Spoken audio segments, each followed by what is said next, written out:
TikTok, time to rock. Hey, Hey, fella. bro. Hey, I didn't know which intro video to play. I didn't know who was sponsoring this interview. Was it the 5150 show or the British Electric Blues show? So that's why there was like a 3-second delay, guys. You know, it's like, who's paying this bill? Andrew, you told me I'm paying for it later.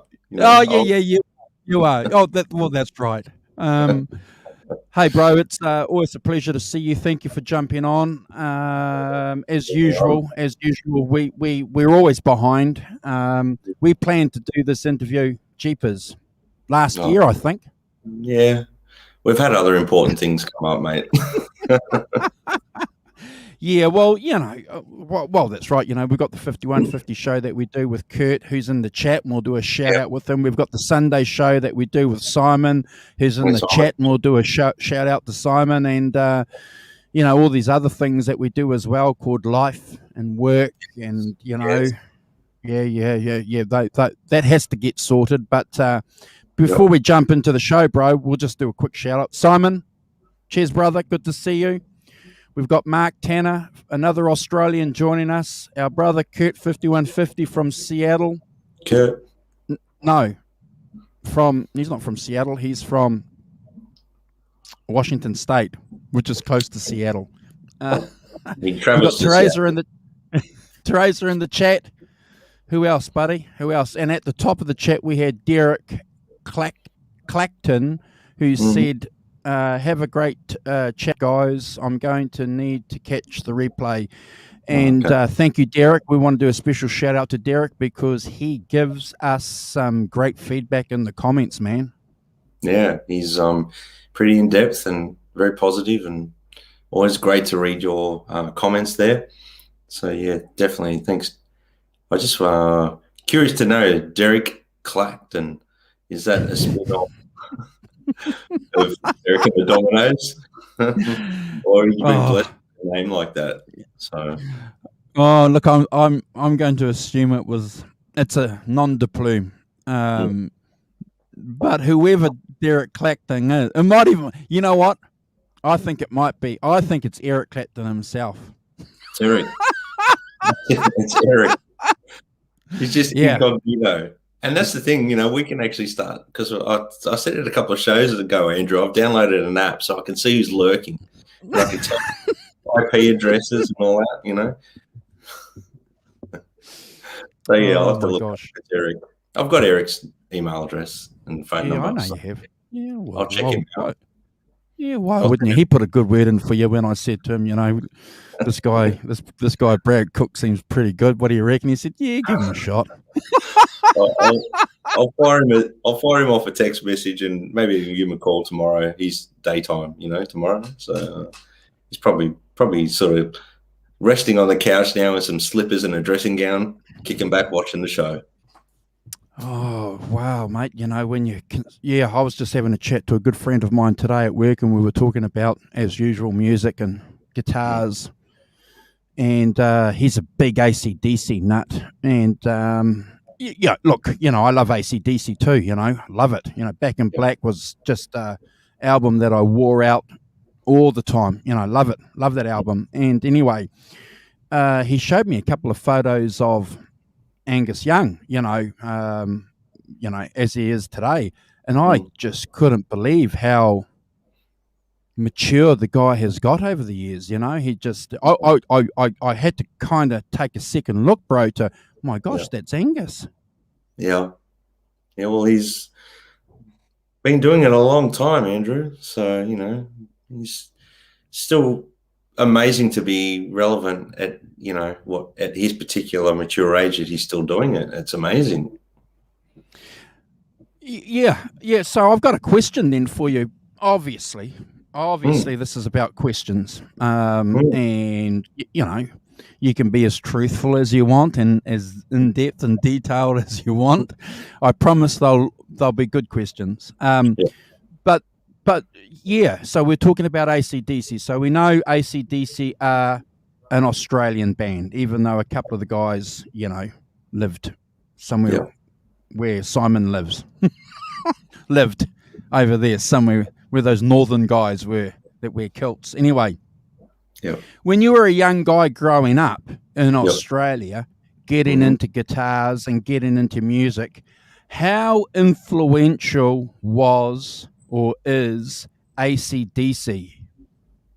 Oh, look, it was like a staple when you were growing up listening to AC/DC, whether you were into guitar playing or not. It was like all over the radio. You'd always hear "You Shook Me All Night Long," or you know, even down to songs like "Highway to Hell" and things like that. They were getting radio play here, like Okay. daily, like 2-3 times a day. So, Whole Lot of Rosie was one that would always get airplay, which used to surprise me because I think, I'm surprised they're actually playing this because of the content of the song, what it's about. So, and they would play this stuff, but obviously growing up and learning to play guitar, of course, I was learning some Angus licks from a very early age. Yeah. Because it, always intrigues me, because you listen to AC/DC and they don't sound Australian. It's not. It's not an Australian band, and I don't mean that disrespectfully. No. I remember when I first heard AC/DC, and someone told me they were an Australian band, and I remember thinking, "What, really?" Mm. Oh, okay, because I back then when I thought of Australian bands, it was like Men at Work. Yeah. It was,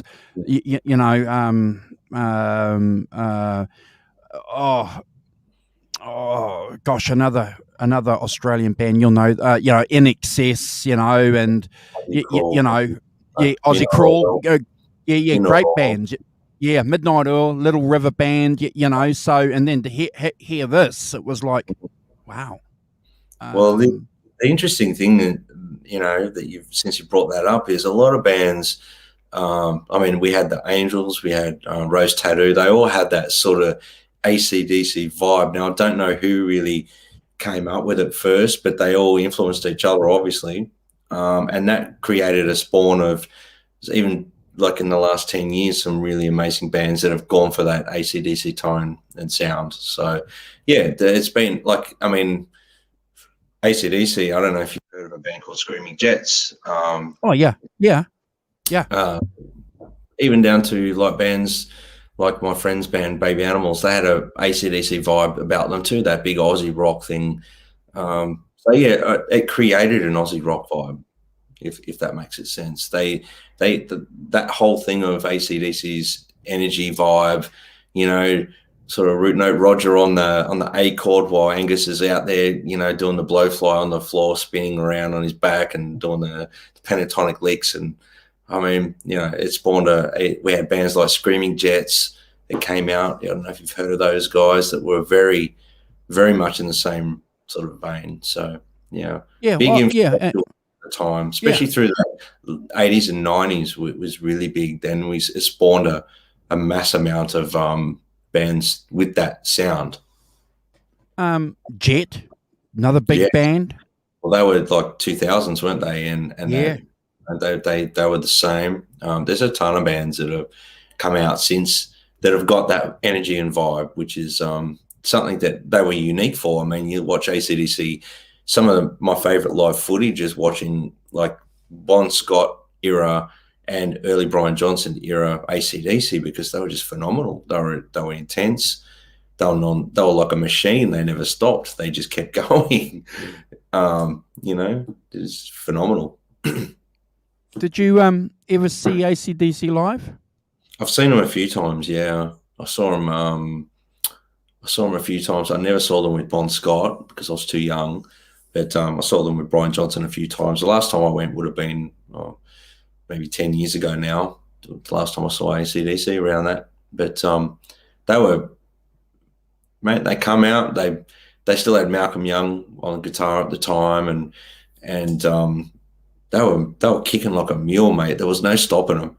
You know, I when I listen to AC/DC, I always think of like a well-tuned V8 motor car. They just keep going. They don't stop, you know. And they're cranked. They're just going. There's no stopping them. Yeah. And you know, that's one of the great things about an AC/DC album. You know, if you're having a few drinks with some friends, you can just put that album, whatever album, doesn't matter, and just play the whole album, and it's just perfect for that kind of environment. We got Deja Voodoo in the chat saying hi, and he's talking about the Aussie pub circuit, and that's always been a big thing, Brad. Even here for New Zealand bands in the late 70s and early 80s, we had some local acts go over to Australia to try and make it big. So what's really interesting for a New Zealand band, you know, if you did well here, you had to go to Aussie. If you went to Aussie and cracked it in Aussie, well, that gave you a stepping stone to either the UK or America. And we had like the Dudes. They were a successful touring band, and we had Hello Sailor, who went to Australia and you know, ripped it all up, and then, you know, went to America and just basically cocked it up because they thought that they were at a never-ending party. So you know, Australia is the big pond, is the big place. So we know that you haven't been doing anything over the last 12 months. You're slowly getting back into gigs. So, you know, that has to be a big plus. So when you get back into gigs, you know, touring the pub circuit, doing, is that the agenda? Is that something that you've got planned? Look, it's actually a couple of things have come up over the last month or so. One of the gentlemen who helped, the guy who basically mixed and mastered my EP has got a band, Cicada Stone, and they did an album launch a couple of weeks ago. And he mentioned something to me about a potential something in June, maybe. I'm not sure if it's a little bit too soon for me because I've obviously got to put something together, like a bass player and a drummer together at this stage. But that kind of sparked off, regardless of whether I can fit that in or do it at that time frame or not. It's kind of sparked something off in me a little bit now because we've had a really good run here in Victoria, at least for the last few months, of no positive cases of the you know what. So that's been a real positive. And look, to be honest with you, you know, if we keep going down this path, I'm more than happy to get out there and start performing again, which is, I mean, I'm taking on gigs at the moment for cover bands and stuff. I'm in a band called Re180, so I think I've mentioned that before. And we've got some shows coming up, which is great. You know, the diary's starting to fill up because of, obviously, everything's moving forward here in Australia. My only concern, obviously, is if international travel opens up again, and then, you know, we'll sort of tackle that bridge as it comes to it. But at least here in Australia, for the meantime, it'd be lovely to get out with a bass player and a drummer and start playing some of these songs I've done. But yeah, it's I really want to do it because you know, it's great to hear them recorded, but I'd love to play them live and stretch them out a bit. And you know, I do have a bit of a plan, which I'll make you all privileged to. How about that? I'm going to be releasing something again this year, and I wanted to date basically probably later in the year, obviously closer to the end of the year, and I actually wanted to do a tour around Australia at least, or like to the major capitals, like the major places in each state, and back what I've released previously and the new product together, like as a launch, because I haven't had the opportunity to do that. So that's a plan that's always been in the back of my mind. So, you know, I'll work towards that. But if something came up in the meantime, it'd be great to open for another band just to do, I don't know, my 6 tunes, maybe a couple of new ones that haven't been released yet, and a cover song, and maybe make it 9 or 10 songs and basically go out, blast the best we can, and try, hopefully impress people, and walk off. Hopefully that'd be satisfying enough for a crowd, but that would be awesome. I would love to get out and play a little bit. That would be phenomenal, playing my own stuff. That's awesome. We've got Johnny Ben in the chat saying Yahoo. I think you have to do that myself, because clearly, the plan was after you released your EP to get out there and do something. But I think the great thing, though, that you're going to have, and a lot of other artists will have, bro, when they start opening up the circuit and you can travel interstate, people are going to be hanging out to go and see gigs. So it's got to work in your favor. Well, I've had two trains of thought, and I do feel the same way, to be honest with you, because when I actually went out to watch a band, my mate's band, Sick of the Stone, for their album launch, it just felt great to actually get out and see live entertainment again. Wow. It was just amazing. I mean, they're a fantastic band as well. So I walked away really inspired, really inspired. I actually come home and started tracking a song idea and things like that. So it's just inspiration comes from those sort of things for me. I get inspired by, and we've been lacking that for how long now? For 12 months, maybe, getting out to entertainment and stuff. So. Yeah, well, that's one of the questions that I was going to ask you. Being a songwriter as well, so you're not just only a guitar player and a host on our show, and other things. You're a songwriter, which has its own category, and we touched on that on the first interview we did. When you mentioned how it's a state of mind for you, and being inspired and being in situations that can motivate you to write songs. So. Have you written any songs because of the containment situation that we've had, and obviously that interaction that we're going to get after the containment is going to probably inspire you to write something else? So you must be looking forward to that interaction. Oh, to answer the second part, I definitely, that's why I do it, because I want that interaction. I want to get out there and mix it up, and the crowd.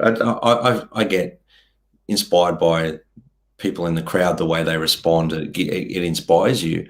But when I wrote the songs for my EP, for example, I think I explained that the process of that, they were actually songs that I was writing material for other people, and we weren't getting anywhere with it. Like, we weren't actually getting in a room, and there was no real movement or progression with it. So I kept writing, and the songs that didn't suit that type of band that I was writing for, I was putting on ice, and they were the ones that ended up on my EP, because they weren't going to suit anything else but myself, I guess. And that being said, I never really intended to record them and release them. It was just something I wanted. I mean, once I started listening to it and playing it to like a couple of my good mates here in Australia, they were like, "You got to release this stuff, man. You got to get it out."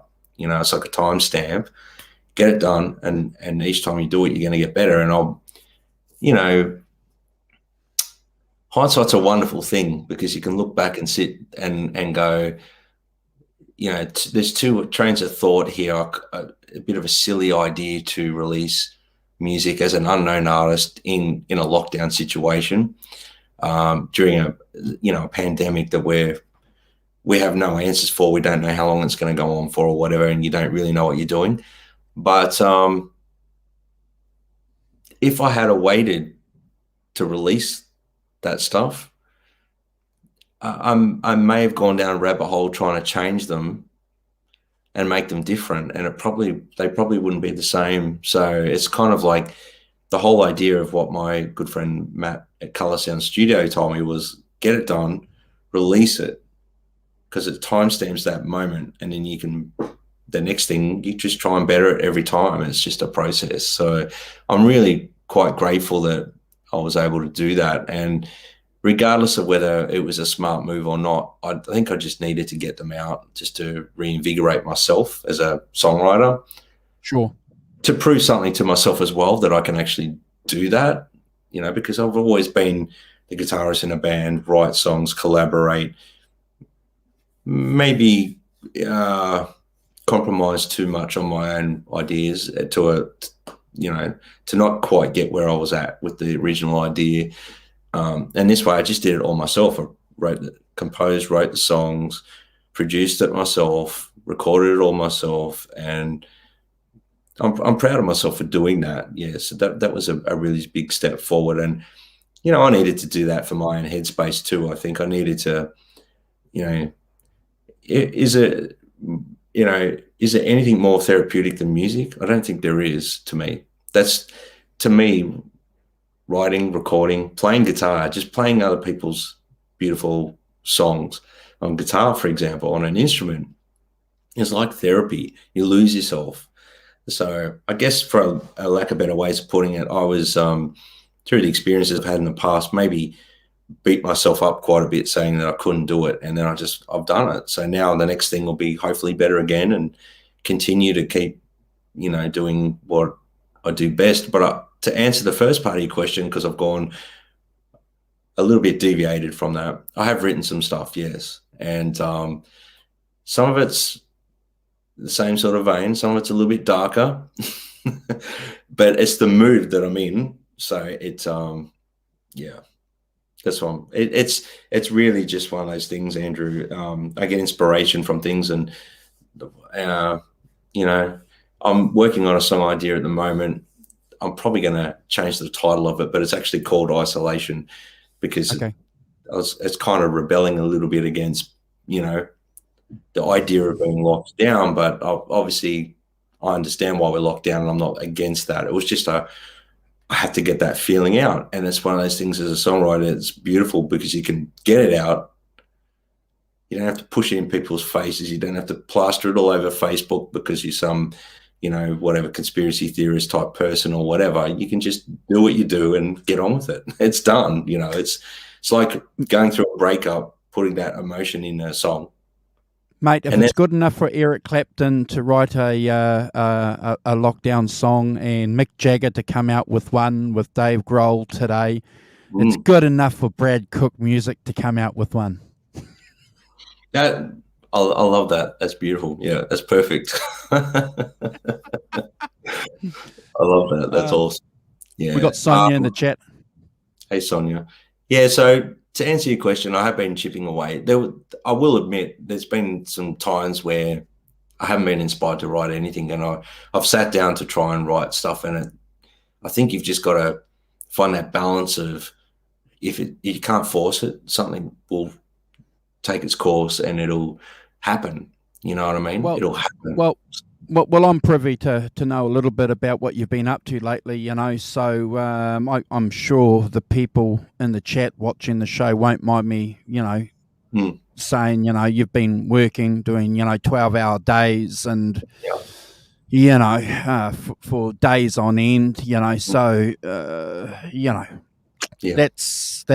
that's always going to take a lot out of you. So to come down and come back from work and then say, well, I'm going to spend 3 hours in the studio. Oh my gosh. Yeah. I mean, that's the other thing too. I think what happens is you go through things where you're burnt out, and you need to just sometimes let the inspiration hit you and then do it. I've got the privilege of, having a very basic home recording studio. So it's good enough for me. It does the job. I've got Pro Tools set up. I've got mics. So I just get into it and I record, and pretty much, there's no time frame for me. I just do it. I don't have to worry about a ticking clock. And I mean, I would love to go in a studio, don't get me wrong, with a professional studio with a band and record that way, which I will do at some point. But at least this way I can, the beauty of technology, we don't have to sit in our hands and pretend to write songs and think we're doing it. We're actually doing it at home, and you can take it to a studio to get it mixed and mastered if you want, if it's good enough, So the beauty of technology as well, in my opinion, is I don't really demo anymore. I don't make demos anymore. I actually record my ideas like they're going to be the actual song that everyone's going to hear. So, wow. Yeah, that's how that's how I do it now. It's like I get the idea, I start tracking it properly, like it's actually going to be the recording that everyone's going to hear. So, bro, a lot of the bands that we talk about on the on the Electric Blues show, Yeah, we know that they get inspired when they're traveling, when they're touring, and they write a lot of their classic albums or albums that they've recorded on the road. So, if you get this three-piece band together and you go out there and you present your EP and a couple of other songs and some ideas that you're working on. yeah. That thought of classic bands that you admire and respect and that have motivated you recording on the road or writing on the road, is that something that you're going to look forward to and make sure that you apply yourself? Is that a thought in the back of your mind? Definitely. The road. Yeah, definitely. I would love to get out there and hit the pavement hard, like get out there, present the material to people, do the hard yards. I mean, I've done it all before. I think I explained to you on the first interview that we did that my very first real serious band, we bought a 22-seater bus. We toured all around Australia probably 2-3 times over a 3-4 year period. We didn't have a home. We were living out of a suitcase and hotel rooms and the bus, basically. So, maybe not quite that hard again because, we can do things a little bit simpler and have a home base still. But, it'd be fantastic to get out there and play to receptive crowds. And, I'm going to lean quite heavily on all the people I know in the industry now and actually say, hey, chuck me on before you guys to give me an opportunity to get in front of a decent crowd. That's the whole point, is like getting myself out there in front of a reasonable sized crowds. And I mean, they're all still limited crowds here in Australia. You get caps on capacity and everything like that. But hey, I'm happy with that. If there's 200-300 people in a room, I'll go play. No problem. So yeah, to answer your question, and I'm sure hitting the road will entail, whether it's next year or the year after, I don't know, but it will entail some international travel for sure. I mean, I'm got contacts everywhere. I'll be crashing at your place, Andrew. So yeah, I'll be like, Andrew, can I use your Marshall for backline, mate? You got friends everywhere, and you got Sonia. So when you're in Texas, you can stay at Sonia's. So Simon doesn't live in London, but I'm sure he's got some contacts in London for you there to hang out with. So the networking begins now, guys and girls. So look, like I said to you, bro, with the first time we got together and did an interview, I think what you've done is inspiring. And the feedback that you're getting, not only from guys like myself and other people that follow you on Instagram, you're getting other artists, noticing you as well. Philip Sace, who is a hugely influential modern blues player today. And if you guys don't know Philip Sace, check him out. Reacts to some of your clips. So, it's inspiring stuff, bro. Yeah. Oh, look, I'll be honest with you, that blows me away. And I'm so grateful in a sense where, other artists that have inspired me and still inspire me. And, I think I mentioned this once to Philip in a message back and forth to him or whatever, but it was,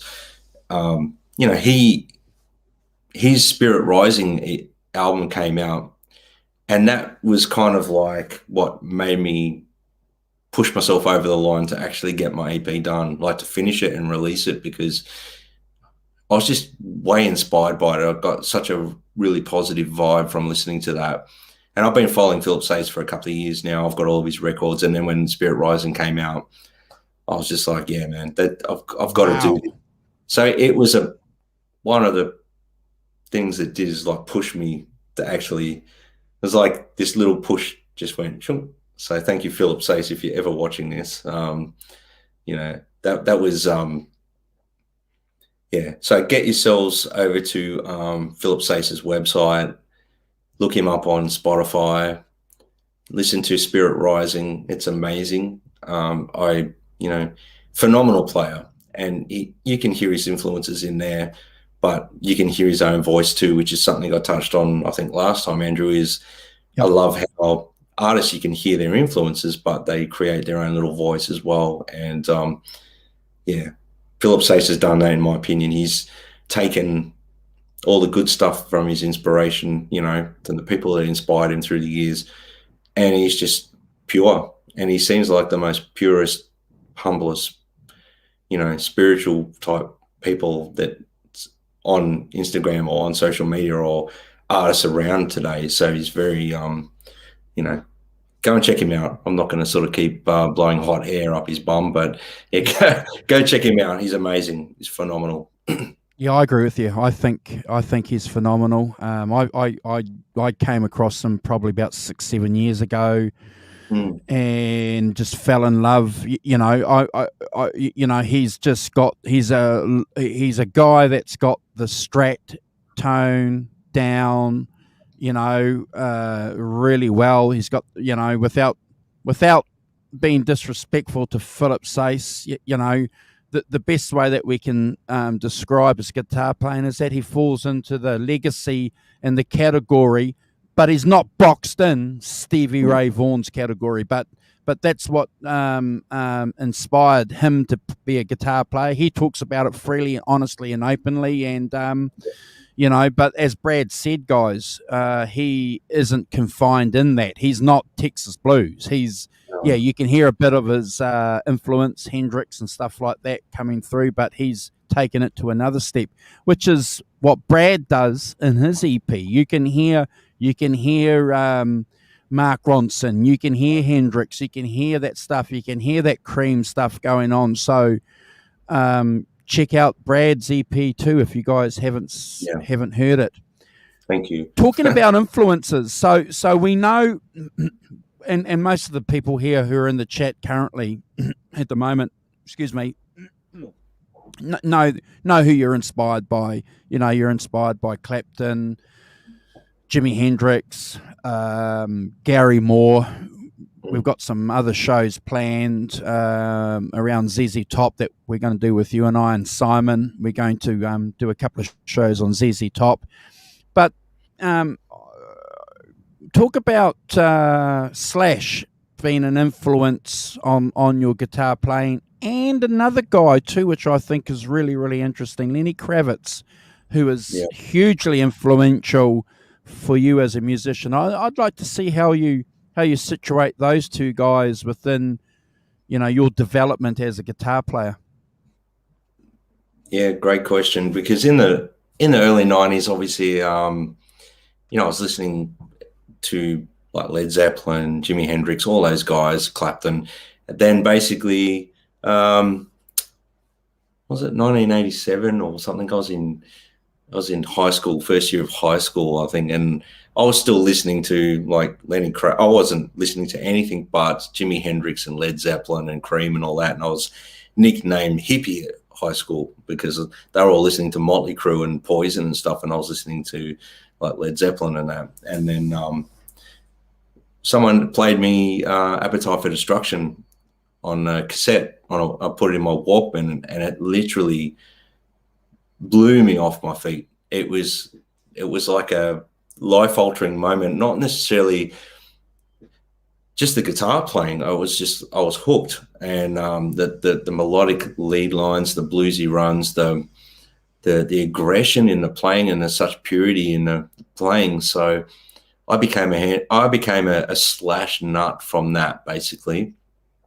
I fell in love with his playing, his tone, his attitude. Obviously, you know, moving forward into the years and knowing more about the band and everything, obviously they were very heavily sort of let's just say they indulged a lot. But at the time, I didn't understand all that. I was fairly young and innocent. But the point of the matter was the music and the energy. But I loved Guns N' Roses, but I loved Slash's playing. That was what I loved about Guns N' Roses. And to this day, You know, still a massive influence to me. You know, I was doing a Guns N' Roses tribute band for the good part of, I don't know, 12, 14 years, called Appetite for Destruction. We're on a bit of a hiatus at the moment, but obviously, you know, that was a big thing for me. My original band wasn't getting gigs, so I said, what can I do that it's going to draw a crowd, and I'll put my original band in front of it.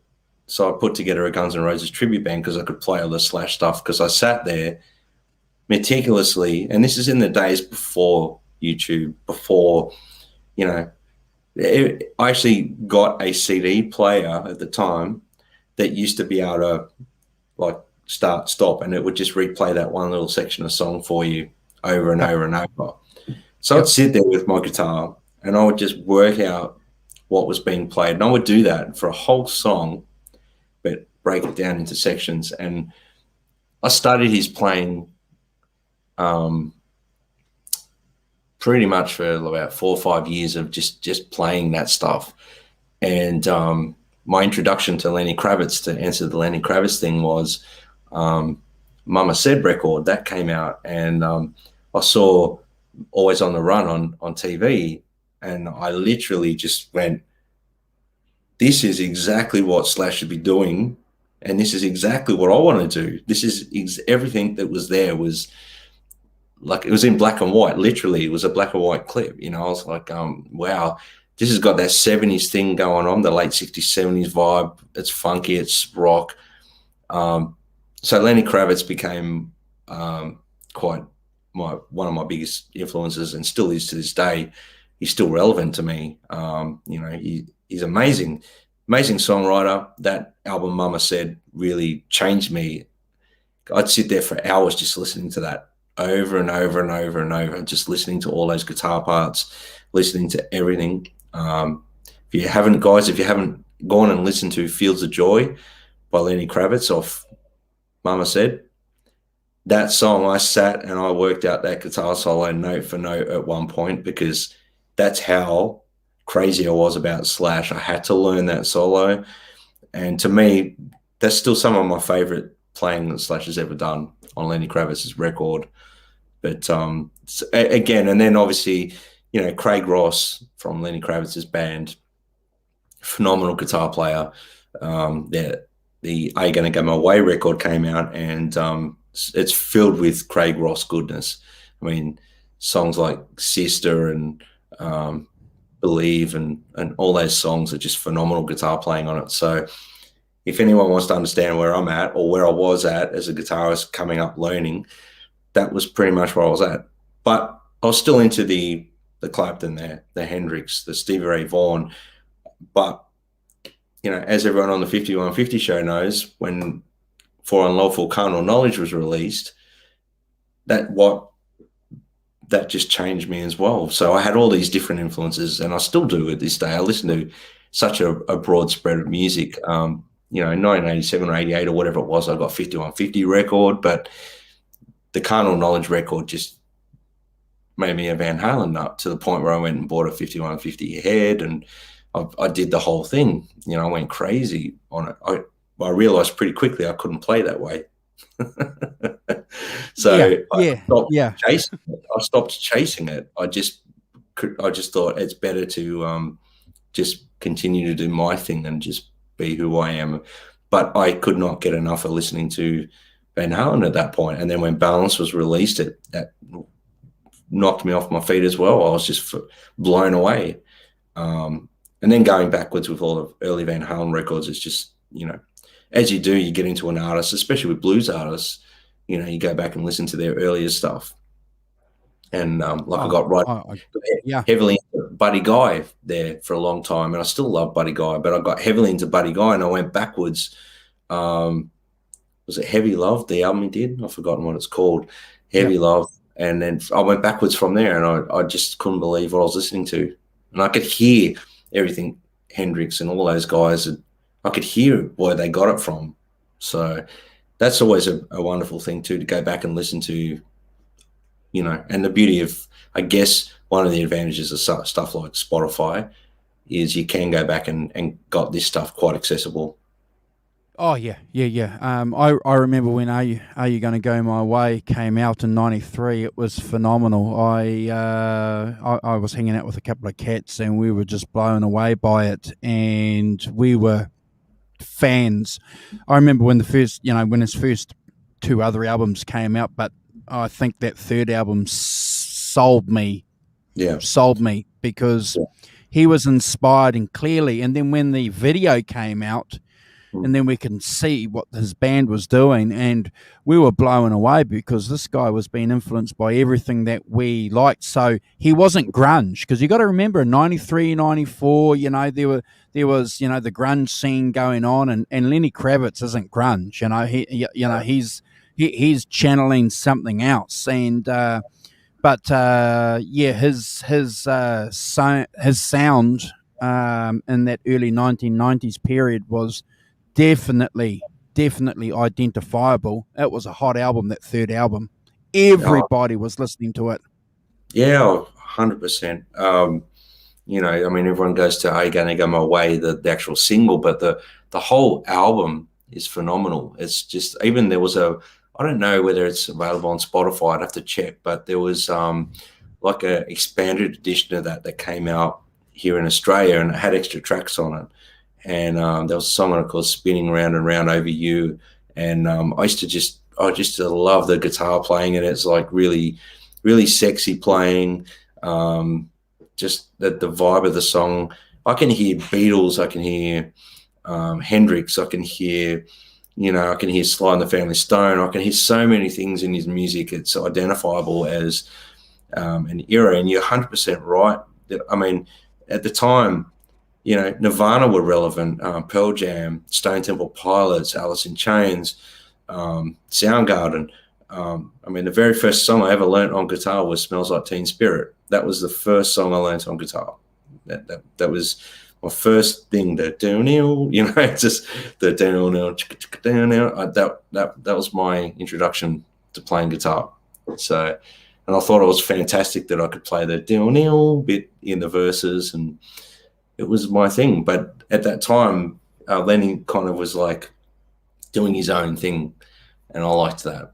But I would love to hear a record done with Slash and Lenny together, like an entire record. That would be phenomenal. But again, I'm grateful that he's with Craig Ross anyway, because Craig's still one of my biggest influences as a guitarist as well. Awesome. I just want to do a quick shout out, bro. We've got KXM Rock in the chat saying, "Go to bed, you Yanks." And Brian Spalding from Hawaii. Hi, Brian. We'll be talking to Brian soon. Who else have we? And Kurt 5150. He's seen Lenny Kravitz in '96. So he one of the great things about being an American is he can see all these great acts. They just roll into town. Well, Kurt, I've seen Lenny Kravitz a few times too. I've been blessed that he came to Australia. It was called the Universal Love Tour. He came out. I saw him twice on that in Sydney in the Entertainment Centre, and I saw him once in Melbourne. It must have been, I don't know, 6-7 years ago now. And then he's cancelled the last two tours he's done here in Australia.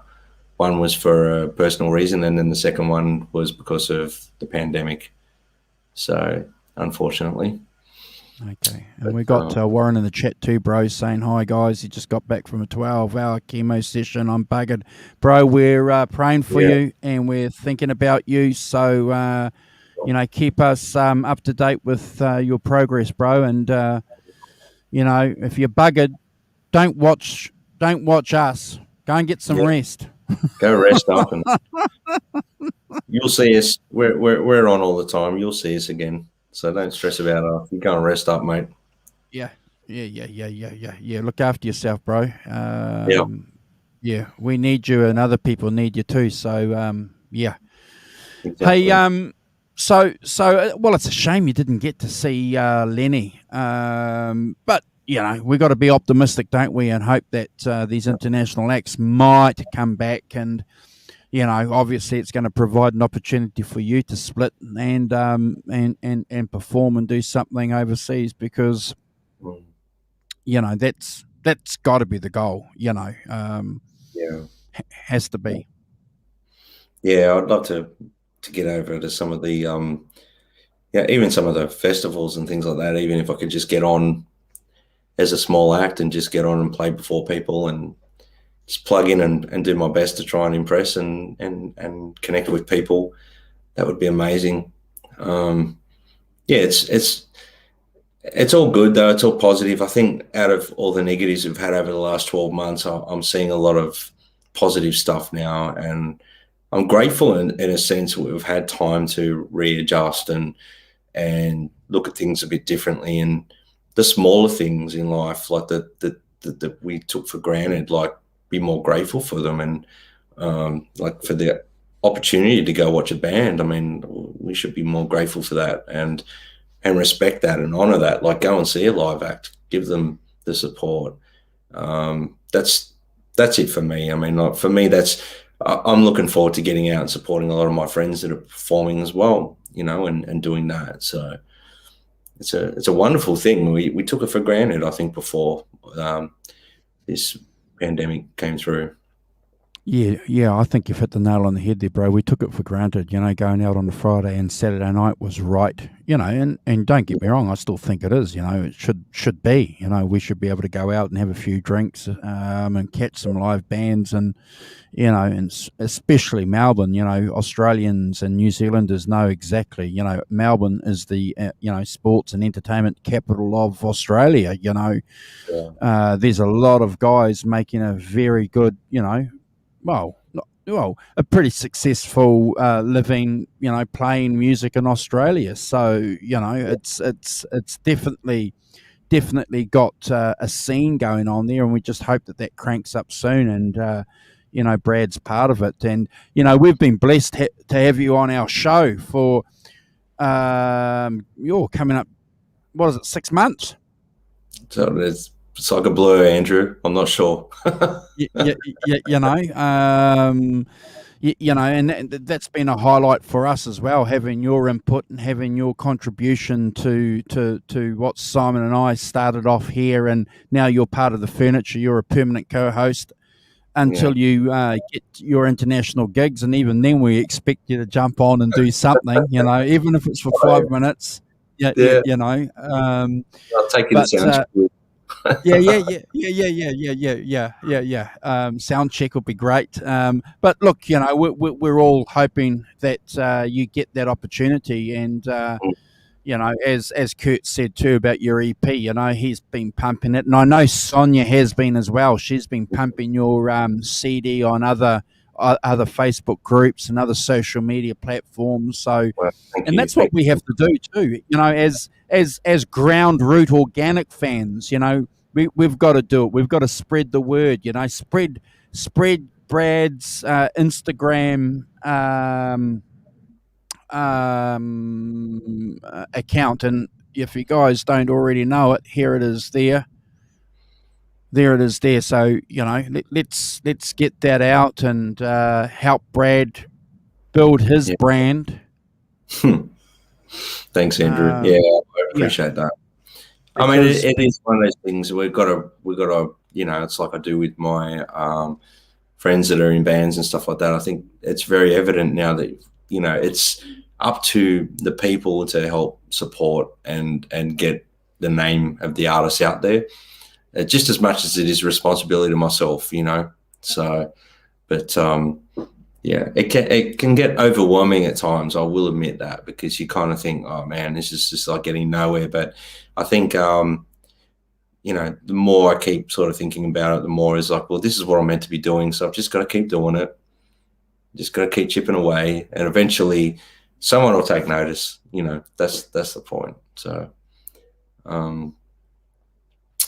but I've got some pretty cool ideas coming up, and like I said, I want to release something later this year.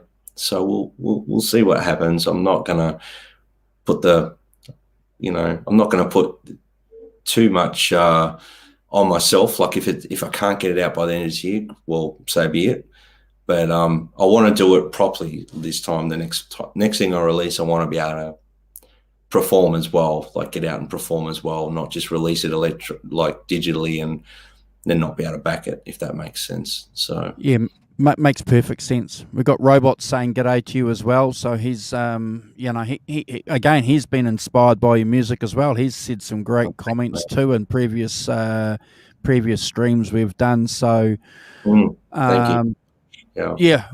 Look, bro, I appreciate you jumping on board and just sharing, a little bit of an update with where you're going with your music, because, that's a big part of who you are, clearly, a musician, a writer and a guitar player, and, you're not just, a co-host on the British Electric Blues show. Oh, mate, it's a what's the best way to put this? It's an honor to have that title, mate. So thank you. I mean, no, honestly, it's something that I don't take for granted. You guys have embraced me and brought me into something that you already had going. So, thank you so much. And it's obviously it's always wonderful to get on and chat to you guys. We're all sort of like family now. In a sense, and we've never met each other in person, but it's like we know each other backwards anyway. So we talk probably 2-3 hours. I don't know if I'd chat to my mates based here in Australia for the same length of time that I talk to you guys, in one sitting. So it's amazing. And the people in the chat, everyone, so, and, even with Kurt coming on board in the 50 on 50 show, that's been amazing. He's like an encyclopedia when it comes to Van Halen. He's going to take the Van Halen world by storm with his knowledge, So I mean, I'm grateful for those connections as well, to actually meet you guys I learned so much from you guys. It's amazing. So yeah, well, the same goes with me. Having Simon offering that perspective from the UK and that English perspective, which is so important to the music that we talk about and follow. Yep. It's we can't underestimate that. And obviously yourself coming from that giggy musician's perspective, that's been a revelation also. And then the 5150 show, which kind of guys, we kind of fell into that. If you guys aren't familiar with how the 5150 show started, so it's probably a good time just to talk about it quickly, just to clear maybe some of the cobwebs there. So, we were doing the Sunday show with Brad, and then obviously with Eddie's passing away, and we knew, by talking, that we were all Van Halen fans, so we decided that we'd have a tribute show here on the channel. So we organised a couple of guys and we got together and we had a tribute show, and we got Steve Anderson, the Rummeister, on. Anyway, he had a pretty good time, and we did another show with him, and then he sent a message saying, hey guys, let's do something regular. And we kind of said, oh, okay, all right then. We weren't looking for doing something, regular, as opposed to the, Sunday show. And so he gave us the foundation, and he shot off and he's doing some business stuff. So he can't join us on Fridays because he's busy.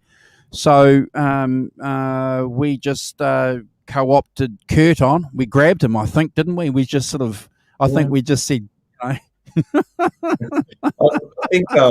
think we got Kurt in when Steve was still doing it. We there was 4 of us, and and Kurt's basically just like part of the furniture now.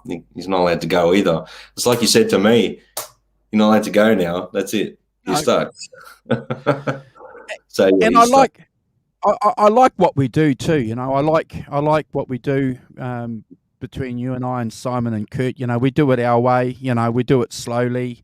We're building the channel, and this is probably a good opportunity to thank you, Kurt and Simon, for your contribution and what you guys have offered the show, because the 500 members that are channel members subscribing to our show here are because of you guys as well too. So it's a family, and I mean that, sincerely. So So we appreciate, the 500 members. So we will have the draw soon. I just need to get together with the other co-hosts and work out how we're going to do that. So hold on. It is coming. We just need to organise it. So we aren't dodging that. That's definitely going ahead. Definitely not. And we're so grateful that everyone's been pushing the channel as well. And we're from up to 500 subscribers. I mean, and that's pretty amazing, really, for a bunch of guys just getting together, rating songs and going into depth. And that just goes to show there's people out there that actually love what we're doing, and we want to honor that and keep doing the best we can. Yeah. And and we know what works, and obviously, if you guys want to offer any ideas for future shows, we'll always take that on board. We're not going to stray too much from the formula that we think that works. Yep. We're going to keep it pretty focused, and have a little bit of fun on the way. You can't. You can't.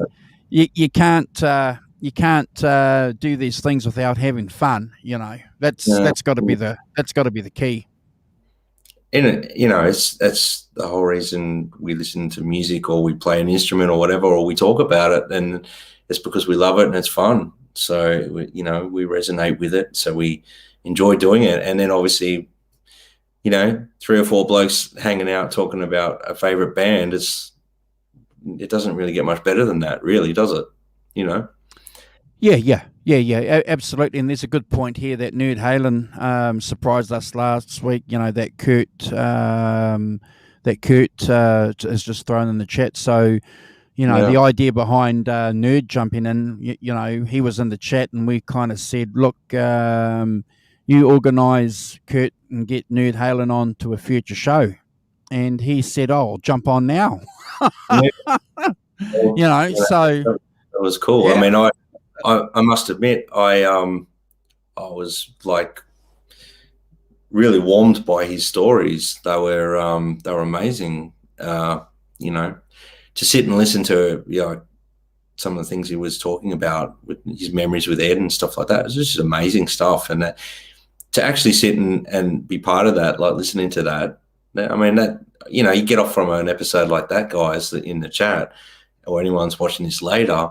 It's really you sit back, you feel grateful to be actually be able to connect with people that different parts of the world, and we're just like guys sitting on a stream here live chatting about artists we love, and then we're connecting with other musicians and whatnot that have had the experiences that they've had, like Caleb did.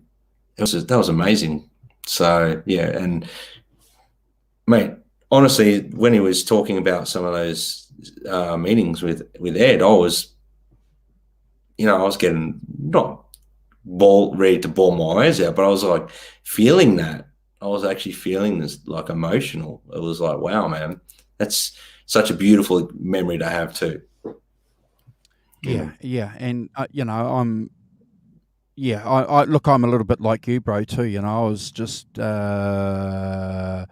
happy to be part of it and to hear him, share those stories, because the 5150 show exists because of Eddie Van Halen, and we're going to just keep saying this, aren't we, for as long as we do the shows. He's our Jimi Hendrix, he's our guitar hero. He was the guy that we all wanted to be. He is the guy that was cool. You just said it earlier, bro. When Carnal Knowledge came out, you just stopped everything, and then Balance came out, and then the world stopped spinning. It was like, and I look forward to doing more shows on the 5150 show talking about that when we go and do some of those other songs that aren't on the albums that we've done, because just hugely influential. And and we look forward to getting some of that information that's coming out, but also Kurt, thank you, bro. Thank you, Kurt, for contributing the in-depth, that 40 years worth of knowledge of nerdism that Kurt specialized in over 40 years, and that beautiful head of his. And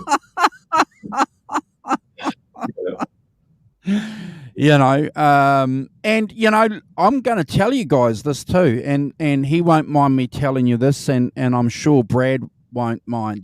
He's been sought after. Other people have asked him to come on, to be a regular on their shows, and he said, look, I'm keen to do guest slots and stuff like that, but he's the 5150 show is his home, and we're happy to have that family. So thank you, bro. Very grateful to have you on board. Like, you've sort of fit right in. It hasn't been much of an issue with anything. If anything, it's been a blessing in a sense, because the earlier stuff, I'm not as knowledgeable with the earlier stuff. I've gone backwards to that over the years, obviously.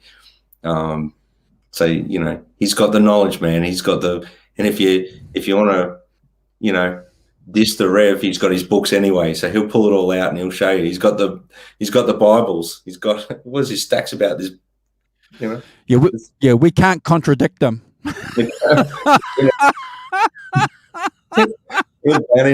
He'll banish us. So that's been an amazing contribution. So but yeah, it's been a blessing to be part of that too, Andrew. And I don't discount it for a minute. Like, we're all in a lockdown situation. I actually watched the Choppy interview we did like months and months and months ago. I watched that today, and the whole thing was, we connected through Instagram, I think it was. So, and then before I knew it, you told me I'm not allowed to leave again. So that was it. And that's the thing. It's like been a really organic, natural thing with Kurt as well. So, I think you lured in from a chat somewhere, or the Discord, or, somewhere like that, didn't you? Yeah. I'm a talent spotter. Spotter, bro. He said, this guy knows his shit. He knows his stuff. Yeah. We've got to get him in. So, yeah.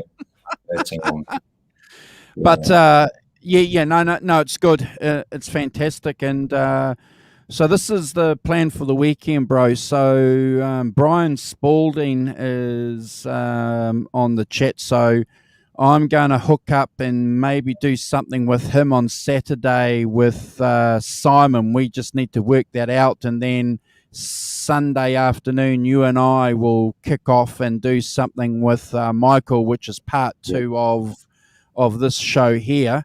And then awesome. Simon will jump on when he wakes up, and he can offer his analysis and synopsis of the songs, because when we did that show with Michael last week, midnight is bit late for him. Yeah. It's a bit late, and so we can go early in our afternoon here and just make it a little bit easier for him. So I'll be doing those links, guys, and I'll be putting them out. And if you follow Brad on Instagram, you get the updates, because he always he does the countdown clock to the TikTok time to rock. TikTok time to rock.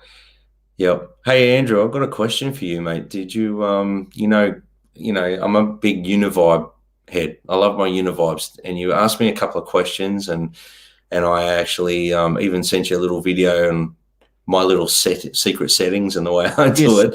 Have you have you had a chance to look anything up or play with anything in particular, or have you actually? No, our local shop doesn't have any Univibes, which is interesting, isn't it? So they're going to bring in a couple of Univibes from their warehouse, and they have a fortnightly stock order that comes in. So if you just give me a second, bro, hold on.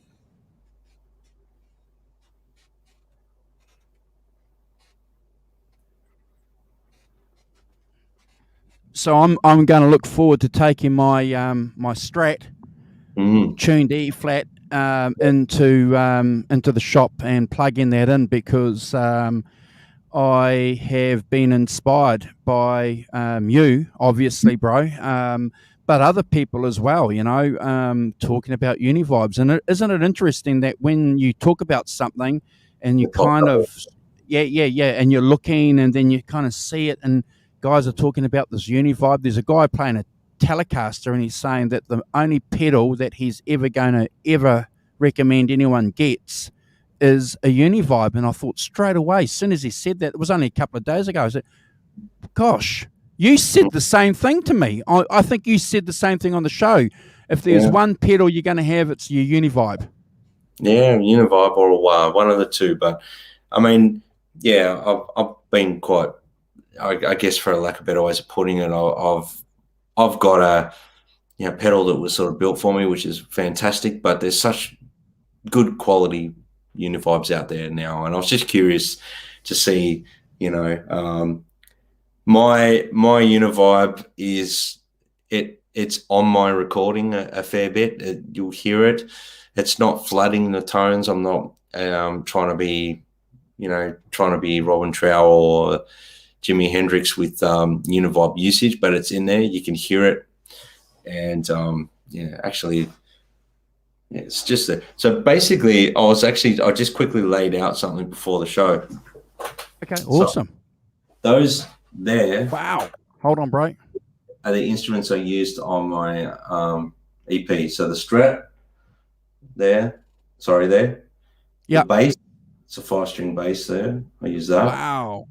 And I can't see these two Les Pauls, but so that's pretty much what I used on my recordings.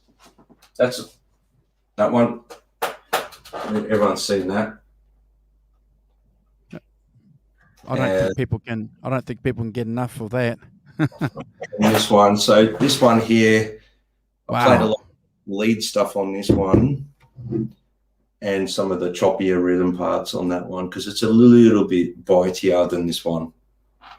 But these are the two main Les Pauls, and that white Strat over there is pretty much all the Strat on most of the tunes that you can hear a Strat, especially my single Shake It.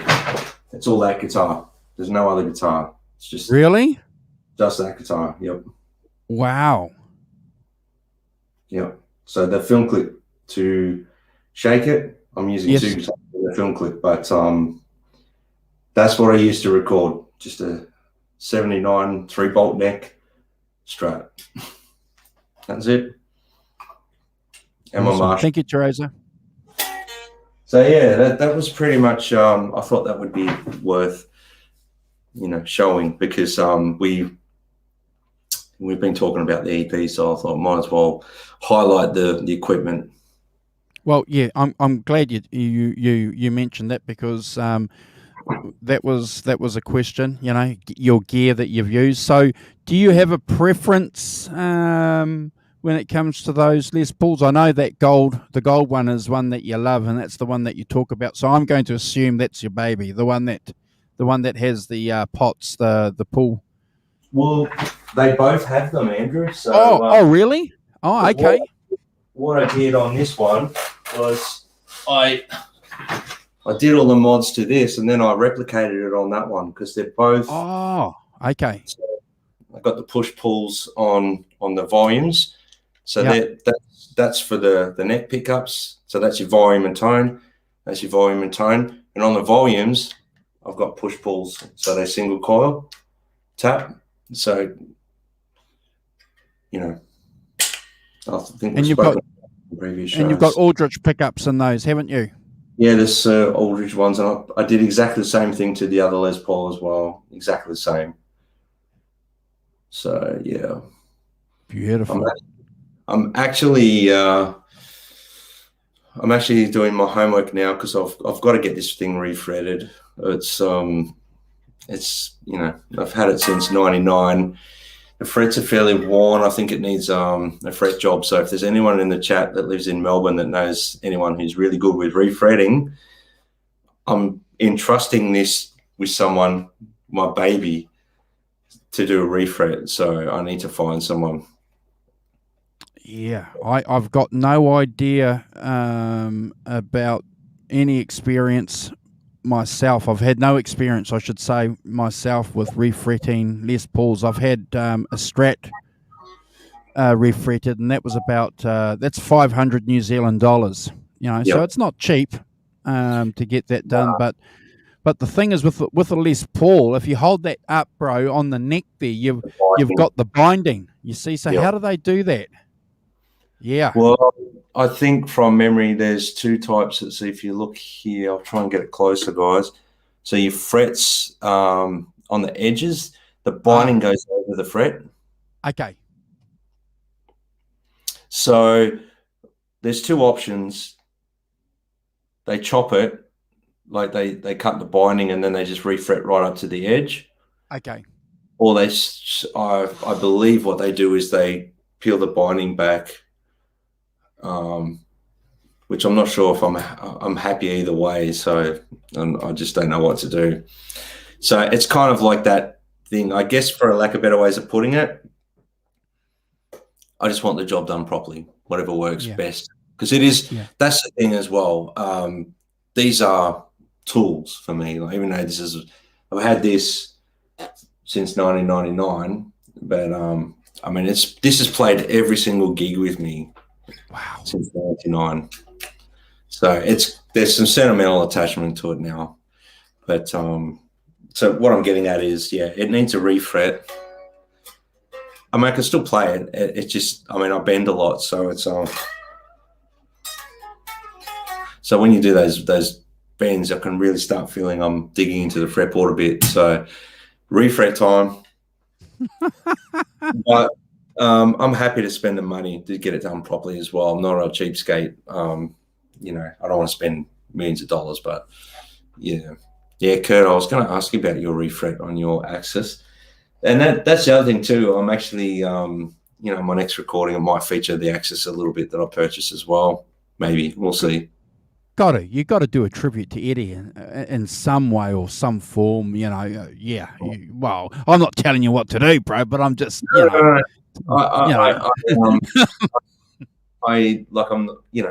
it's one of those things. I'm not the type of guy that's gonna let's just put it this way. Everything on my EP, I reckon most guitarists can play it, right? Because I wasn't trying to set the world on fire as a guitarist. I was playing to the song. Yeah. Some of my favorite players, Clapton, George Harrison, Craig Ross, Slash, whoever, Jimi Hendrix, they all played for the song. They weren't trying to outplay the song, if that makes sense. They were playing lead lines that suited the song. That's all I did with my music is I never set out to try and do anything too fancy or particular on a song.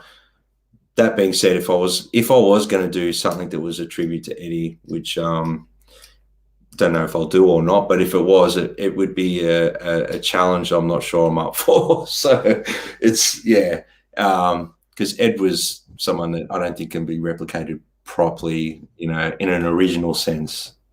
It could just even be a song, bro. It doesn't necessarily need to be, Jump Part 2. I will say this, in one of my songs, I've got it on a demo. In one of my songs that I actually did, I think it's, I'm just looking at my EP listing now.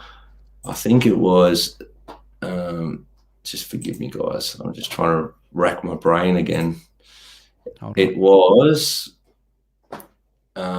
Take You Higher, one of my songs on the EP. I've got a demo of me playing the solo differently, and I did do I did a tapping thing in it. Oh, really? This is before Ed passed away and all that, and I'm grateful I didn't put it in there because it didn't sit well in the song, if that makes sense. But I did do a tap thing, and I was like, no, I can't do that. It didn't suit the song properly. So but I'm not knocking people who do that, and I think it's amazing if people can do it well, then do it. But I'm not going to try it if I can't do it justice, if that makes sense. But I guess from a way of what I'm sort of putting it is, the way I'm putting it is, I play to the song. If the song has got a lot of that Van Halen vibe, maybe I'll go for it, you know. We'll see. I'm not going to say too much. But yeah. Well, if you guys haven't seen this or checked this out, you know, I'm just gonna do a little interlude here. Hold on.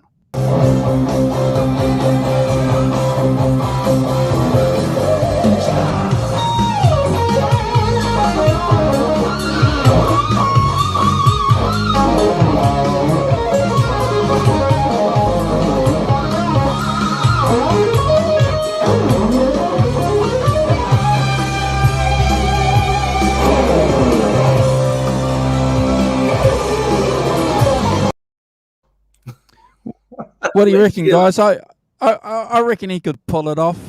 What do you reckon? Humble as usual, you know. I reckon he could pull it off. Oh, jeez. I was just about to say that's pre-Axis days, mate. That's pre-Axis. Well, you're going to have to give us an updated version, bro.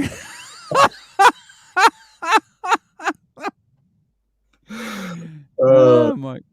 Oh yeah, look, Kurt's just said it. I want him to redo that with his new guitar. I'll do it for Kurt. Okay, I'll do it for Kurt. I'll do another one. I'll post it on Instagram. I'll tag you in it, Kurt. How's that? And here's Quinton James saying, "Well done there, youngster." Certainly a lot different to the solo than what I put on, say, like Planet of Love. I've just done it. So actually, it's funny. One of the songs, like my first single, Planet of Love, the solo in it, I reckon any guitarist could play, but it was just to suit the vibe of the song. I just went for a full Craig Ross, Jimmy Page vibe, and that was it. I just let it happen. It just natural, just whatever the song goes for. Yeah. Yeah, and there's nothing wrong with that, you know. That Jimmy Page vibe is really important. You know, you look at those first two albums that Led Zeppelin brought out. You know, there was an effort there for them to make their music as accessible, not only to, you know, people listening to it, but also to players. And I think that's what gave it its what's the word, impact, you know, because people could play those songs. And you know, if you can inspire a couple of guys because of your EP or your video to pick up the guitar, you've done your job, bro. Yeah, that's what I reckon. Well, you know, that's the thing. I was really happy with how everything turned out from my songs, is because I think I used to love being able to pick up my guitar and play along and almost nail it and things like it. If it inspires someone, I'm really happy. That would bring me a lot of joy to know that I've inspired someone. That would bring me a lot of joy. So, I mean, as a musician, we connect with our instrument selfishly because it's like a harmonic connection. You sure with that. It's a selfish thing, but it's like a beautiful thing that you strike a relationship with your instrument and you actually become one while you're playing. But for someone to actually be inspired by that would be like a really beautiful thought for me. I'd love that, actually. That would be I would love to hear someone. I think when I did the Dropkick Blues thing, when I did that contest for Dropkick Blues, and they used my song Over Now, and it was a contest for people to do their own solo on it. That was amazing for me because I was hearing people putting their spin on something that I've written. But thanks, Kurt. I'm been neglecting the chat, guys, so I do apologize because it's actually funny because I came on this show today. I went, holy moly. I nearly said something else then. I went, holy moly. I said, I'm going on this show for the first time without anything organized, no rating. I have no background knowledge. No knowledge or background check on anything like that. So, yeah. I guess I should know enough about myself to not have to do that. Yeah. That's right.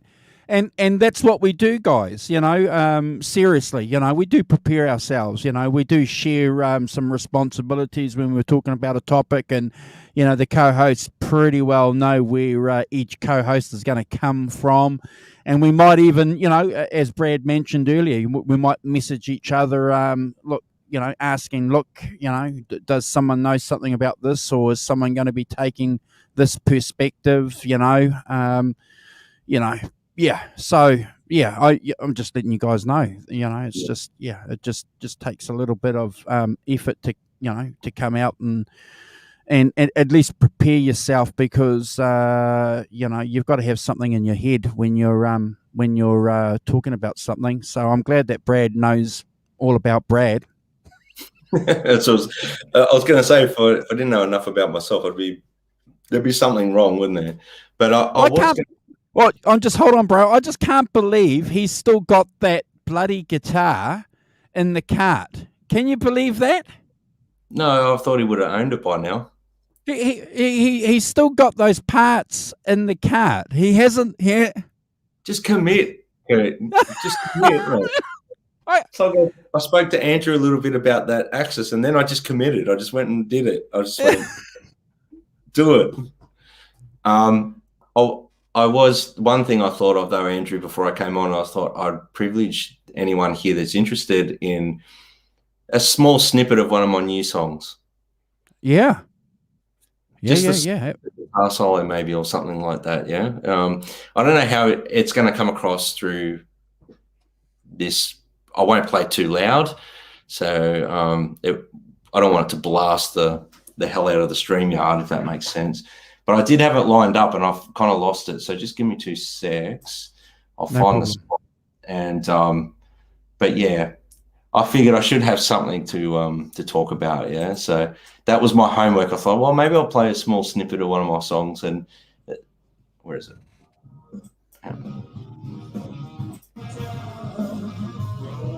All right.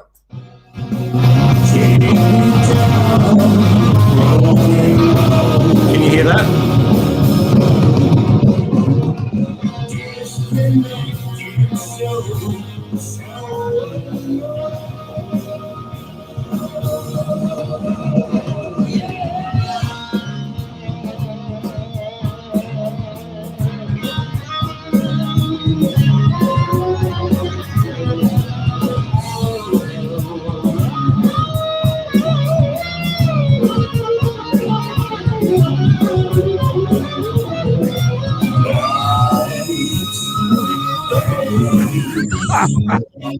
There you go. Wow. You heard it here, everyone. Groundbreaking. Nice, yep. Brad. Robot Switch. Lots of thumbs up from Sonia. That's a work in progress, that one. Awesome.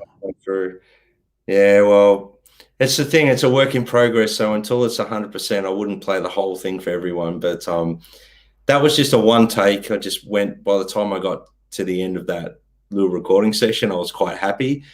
So it's kind of like I've just left that on ice until I come to it. But I thought that's a good one to play. So people get a bit of a vibe there. There's a bit of loose guitar playing there. I was just standing up pretty much over here. Wow. With a mic on that twin speaker box. I use pretty much the twin speaker over there for the recording. Because wow, don't have to crank it so loud in this room and I get a decent sound still. So bit of a Zepp vibe on it, really. So yeah, it's pretty cool. But yeah, they're not all sounding like that. There's another one I've got that's very open, lots of univibe, all Strat. So yeah, there's just different vibes, going for different things. And I'm just letting whatever I'm writing or whatever just come out naturally. So, but there's still a lot of sense. Still, that makes sense, bro. I've got other song ideas from previous as well that I didn't obviously release, which they're sort of on ice as well. So whatever I'm writing now is just whatever's coming. I'm just demoing it. Well, like I said, I don't actually demo anymore. I record like it's going to be a keeper. So, because if you nail it, well, you know, you got to catch at that moment, don't you? Yeah, I think so. Mark's saying here you can share your app that plays the music through StreamYard. Oh, okay, that's interesting. Oh, you Yeah. can too. Yeah, Okay. you can. But got to be careful though, because we were doing that on a couple of shows, Mark, and we got copyrighted. Yeah, when we were doing some snips. Remember when we did the Baker Yep. Yep. more, and we were playing snips of the tracks. Yeah, we were doing that through StreamYard. So, but what Brad played us isn't on StreamYards. I mean, Mm. isn't on. No, it's just on a. You've just recorded it on your machine. That's just through my Pro Tools system here. Yeah. So I think what we need to do is yeah. So you know how we share a file through StreamYards. So there's a way that you can share an audio through StreamYards too. So just let's have a look. So if I go here to share, and I can share a video and I can share a screen. Okay, that's interesting. That's cool. Yeah, and we need to check that out. Yeah, well, maybe moving But forward. So, but I'm happy to yep, share little snippets moving forward of stuff as a progress thing. Maybe, you know, no big deal. I'm happy to do that if anyone's interested. So, Mark wants to know what Univibe pedal you're using, bro. yeah. Um,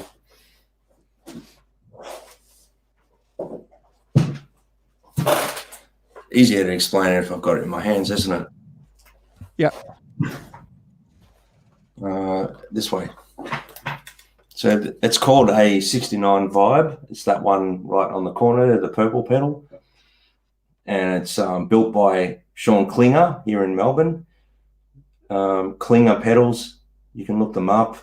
He's got a website. He sells them on his website. Beautiful pedals.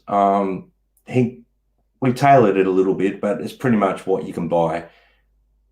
But it's pretty much based around, if you want to put a sound to that pedal, picture Band of Gypsys, 1969, 1970 Univibe tone. So like his classic Band of Gypsys record, that's the sound of that Univibe. It's amazing. And that fuzz pedal there is one of his as well. This one here, Klinger pedal. It's called a Ravi Fuzz. Fuzz that side. I'm doing this backwards. Fuzz that side and Octavia that side. So yeah. Awesome. So yeah, that's my pedal board for it changes regularly, but yeah, I keep it simple. I think I might have even shown this on the, but that's the majority of my tone comes from the guitar and the amp. So these are just a color, and that's pretty much it. But they're fantastic pedals. But they're obviously, these are what I would consider to be a boutique type pedal. Yep. But they're well priced for what they are from Sean Klinger. And but there's everyone's tastes are different, and that's the beautiful thing about music too. But for me, that really works well for me, that pedal, regardless. So I'm really happy with it. The 69 Vibe. So I always encourage people, if you've got local pedal builders that actually are in your area, work with them, get a pedal built for yourself, and get it to suit what you want. That's my take on it, because they're always going to be happy if you've got like a presence online or whatever, and you're using their stuff and you're promoting it. They're going to be happy with that as well. So they're obviously going to work hard for you. Red Witch pedals, I had a Red Witch phase, and I regret selling it now. I actually loved it, but it was fantastic, actually. I think Achilles' Last Stand by Led Zeppelin, the intro to that, I had that toned down with that pedal, and I sold it. But at the time, to buy other stuff, like I'm the type of guy that I have the the thing that I like. And I'll move stuff on if I'm not using it pretty much. And sometimes I regret moving it on, but I don't like just to have things sitting around not using them as well.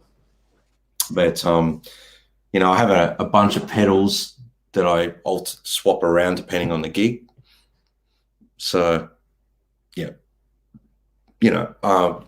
say for example, I'm doing an 80s gig.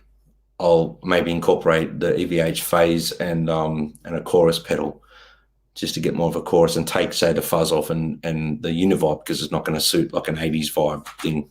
So it really depends on the gig, Yeah, you got to have a chorus if you're doing 80s stuff, don't you? Yeah, especially for the more cleaner stuff and the janglier stuff. There's a fair bit of chorus there, and the chorus adds a bit of depth there as well, especially if you're running mono, like only one rig. It just adds a tiny bit of depth at times, which is good. So, yep. If anyone knows me well, that univibes are my thing. I absolutely love a univibe. Strat with a univibe, even a Les Paul with a univibe, to me sounds phenomenal. It's just got depth, And are you a fussy guitar player, Brad, when it comes to strings and gauges? Like most of us have a preference with gauges, either 9s or 10s on a Strat or a Les Paul, but do brands matter to you? Well, there's a couple of brands I use, and I tend to try and buy like bulk amounts of strings I don't buy one set at a time because it's just too pricey that way. So I generally look for, D'Addario, Ernie Ball, Elixir, I think they're called. There's a couple of other brands as well. And it really just comes down to what I've used, what I know stays in tune, pretty much, I think is it D'Addario that make a really long life one now, which is really, I've started using those. They're quite good. A little bit on the pricier side, but you don't have to change strings as often, especially for gigging. But also from a studio perspective, if you're in the moment and you start recording, you don't want to be changing strings to get a clearer sound or whatever. You want to pick up a guitar that's got reasonably good strings on it. So because I use my guitars that I gig with for recording, I want them to be fairly fresh. So, okay. Yeah. I mean, I have a couple of guitars that I don't gig with that I record with as well, but for the EP I did, they're all gigging guitars I used because I've got them set up how I like them, and there's no point using a guitar that's not set up the way I like it, if that makes sense. So with the gear, sure, I've got. So, yeah, I like my string gauges change depending on how often I'm playing. Like at the moment, I mean, we're just getting back into live performance, and I've been sitting in a bedroom playing guitar, and then when you play live, after 3 hours with 10 to 52s or 11 to 52s, my hands starting to feel fatigued. So wow. It's like, do I go backwards? So I change it, and then obviously as my endurance comes back, I go back to a slightly heavier gauge, just because I like a string that fights me a little bit when I'm doing my bends and stuff. I don't like it to be too easy. It's just how I've become as a player. I like that, but you got to be realistic as well. You play a long show with 11s, or I used to use 12s as a youngster, but there's no way I could use 12 gauge strings now on a Strat, because it just, I probably have to tune down to D, like a whole tone down, to use 12s to get the flexibility of it, which if anyone hasn't done that, should try it. And, I used to try that because the Band of Gypsys, he's a whole tone down on that, Jimi Hendrix. And I used to play along to Machine Gun and stuff. And I recently tried it, sort of halfway through last year again. I tuned my Strat a whole tone down with heavier gauge strings on, and it was wonderful. But you tune it back up and it bites your hands. So it depends on the tuning, and I write some stuff in open tunings, like Dance on Fire off my EPs in a DADGAD tuning, half a tone down. So DADGAD, but half a semitone down, the whole guitar, and it's a heavy string on it to get the tone. So yeah, it really depends. But I'm always open to what people sort of give me information and say it's not nothing to do with the string gauge. It's got a lot to do with the pickup height and the. So when you've got thicker gauge strings, you've got to put your pickups pretty low because of that sort of frequency, that the space between the note as it vibrates. So if you've got pickups that are really high up to heavy gauge strings, that it sounds like mud to me. Yeah, I'm on my Strat that is set up for when I'm channeling some Stevie Ray Vaughan vibes, Brad. I've got 11s on there, and it's half a step down. So it's it's the only guitar that I've got that's tuned half a step down. Now I normally play 10s on my other Strats, and when I put 10s on that, about 2 years ago, I just didn't get that Stevie Ray Vaughan vibe with 10s. So I cut the strings off and I went back to 11s. So, and it's just about what I'm hearing, but also it's how I'm feeling off the fretboard as well. So string gauges for me do have an effect. I used to use 9s on my Strats, and I just can't use 9s. So I use 10s, but on my EVH and my Music Man, they've got 9s. So yeah. It just depends on the guitar, the instrument, and how you're feeling, I think. And I've heard people talk about it recently and stuff like that, and I do agree. It's more to do with you got to look after your hands as well. As you start to feel like you're fatiguing, a lot of it comes from the string tension and what you're using. If you're a bender and you're doing a lot of bends in your show and stuff like that, after 3 hours of doing that, you're going to be fatigued. Because, say, for example, the 80s band I'm in, Rewind 80s, our shows go for, 3 1-hour sets sometimes. And if you're using heavier gauge strings tuned to standard tuning, by the time at the end of the night, you're going to be fairly fatigued. Your hand naturally is fatigued. Well, mine does. It fatigues. It's like I relate it to the same thing as, people when they train at a gym at the start of the session, you're full of energy, your muscles are all ready to go. By the end of it, you've got nothing left in the tank. That's kind of where I'm getting at. So string gauges depend on the instrument, but like I'm a blues player, so like the bending stuff is but those, once that feels like I'm fighting that too much, it's like, okay, maybe I've got to go a lighter gauge for a little bit or something like that, and then I just do the intonation and stuff like that. So it's an interesting, but the beauty of like non-Floyd Rose type guitars is you can play around with your strings and stuff like that as well. So well, that's that comment you just put up there from Mark Tanner. Pick up height, not all on the strings. And that's kind of what I was getting, because if depending on your guitar and what sound you're going for, if you're using a heavy gauge strings, you have to put your pickups in a little bit, because I'll find they just get too muddy. You need that space between the pickup and the string, because there's there's some amazing YouTube channels out there that back that up. Like Nick Seven, he's got one, he's talking about his Strat and the pickup height he's got as opposed to the string gauge he's got and things like that. So there's some really good resources out there these days where it was all trial and error for me when I was trialing and erroring string gauges and stuff. And I have tried 9s on my Strat at gigs, and I find in the bedroom and that it's great. And then when I get up on stage, I feel like they're too elasticy, too flex. There's too much flex, and I feel like I'm going to break a string all the time. I don't feel like I've got the control I have when it's slightly heavier. So there's just this like, this in between area. You've got to find that. So you're actually finding, you've got the control there. That balance, if you haven't got the control and it's too flexy, or you're really fighting it, then you got to change your string gauge. To me, that work. That's what I mean.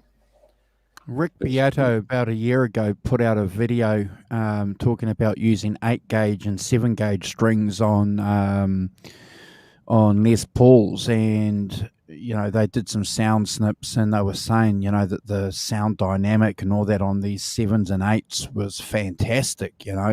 So I went out on the Saturday, brought a set of 8s, put them on my Les Paul and played it, and I cut them off after an hour. And I went and did a show with Simon on the Sunday, and we were talking about it, and he laughed. He thought it was funny, and I said, yeah, it was just horrible. And Arvin, who joins us on our chats regularly, he did the same thing. He, after watching the video, went and got some 8 gauge strings and put them on Brad, and it wasn't necessarily about the tone. It just didn't feel good, man. Have you played with 8s or 7s? Because we all know Billy Gibbons uses 7s, doesn't he? Like really thin. I think the thinnest I've gone is 9s.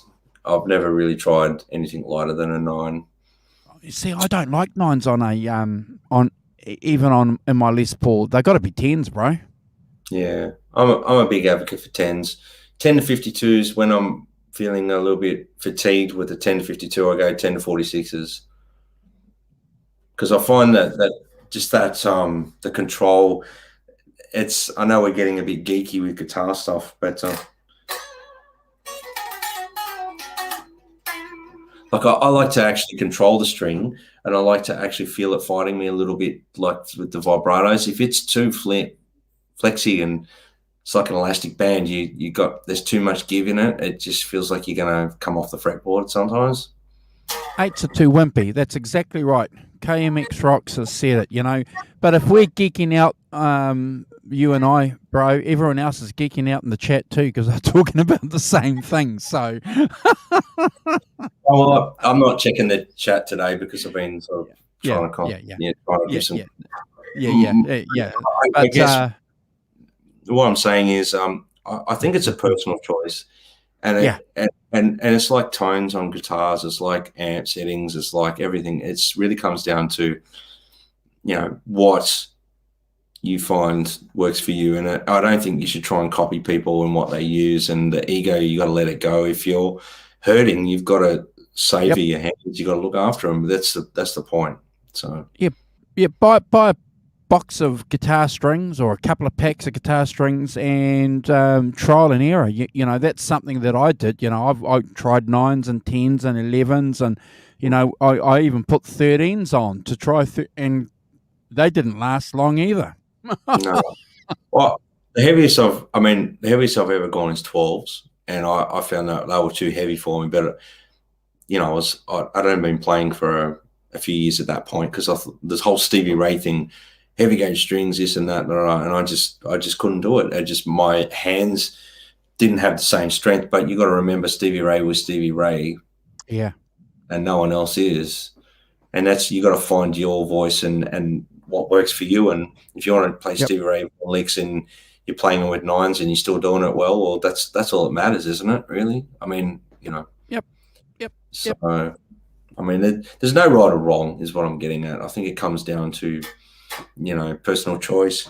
If you're playing in standard tuning and 9s are your choice, and there's nothing wrong with that. If you're playing in half a step down in your 11s, I personally think like 10s half a step down on a Les Paul are perfect. That's 10s or 11s, but 10s, like if you're doing 3-hour shows, 10s in standard tuning on a Les Paul are okay. But if you start going to 11s on a Les Paul in standard tuning after 3 hours of playing, your hand's shot. That's for me anyway. So you're on Warren. What Warren's saying, that he's going to supply a pack of 12 strings when we reach as a prize for 1,000 subs. Oh, awesome.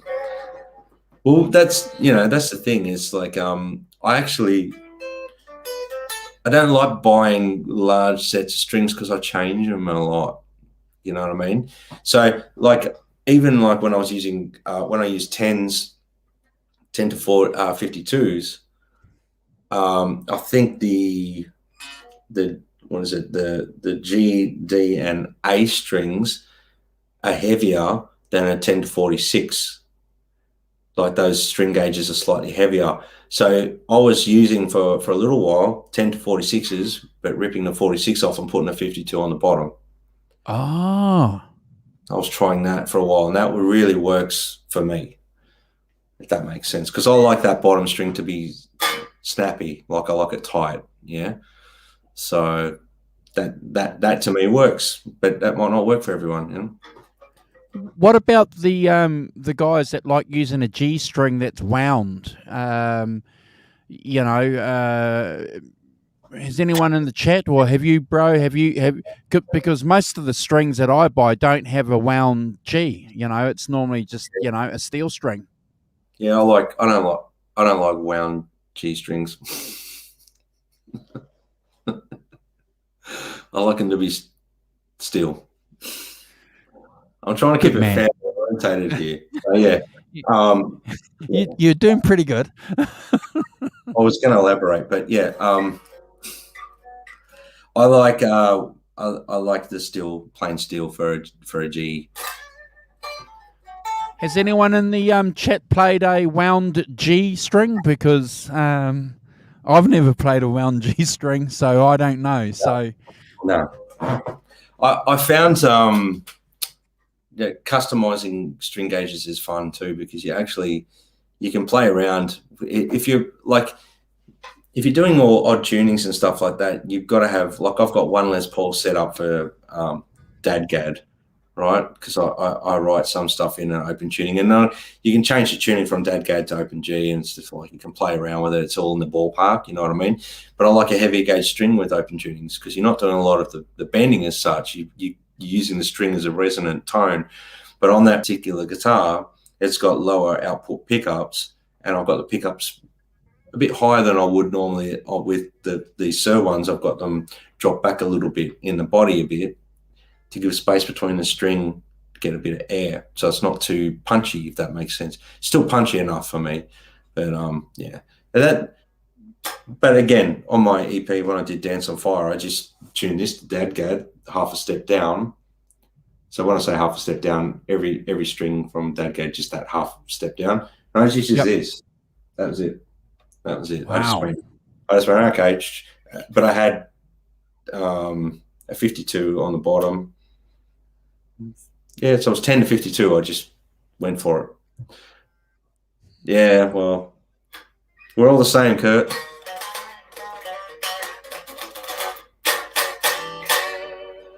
That's the other thing too. Like, I'm a chord shaker, so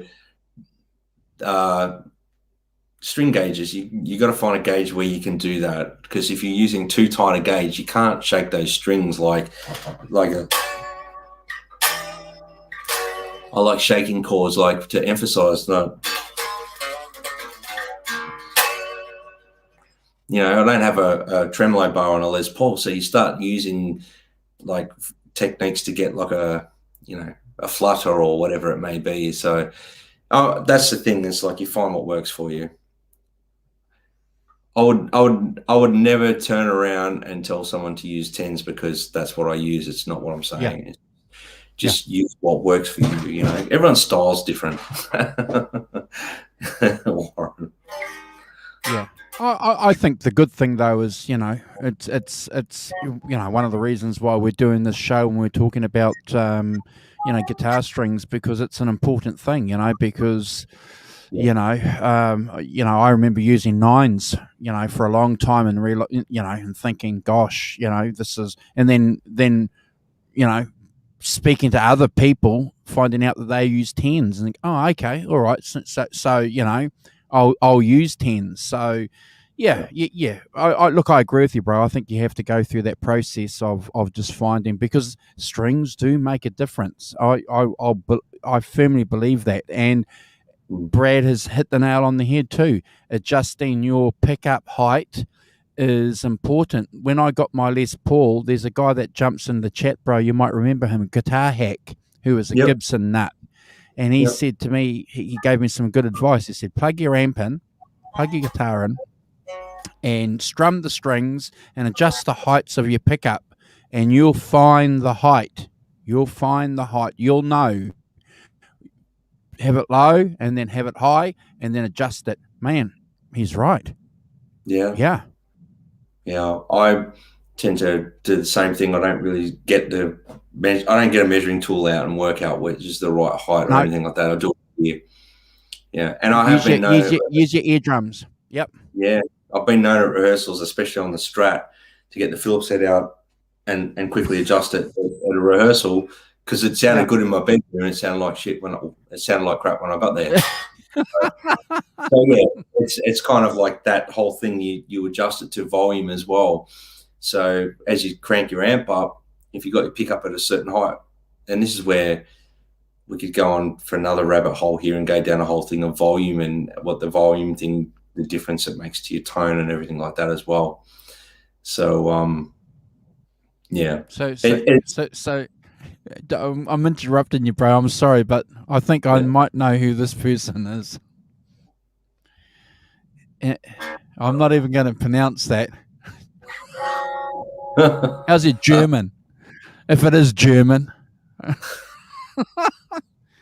I'm just looking at the chat now. I'm actually going to go back and look through all this, guys, the chat, and see what everyone's using and stuff like that.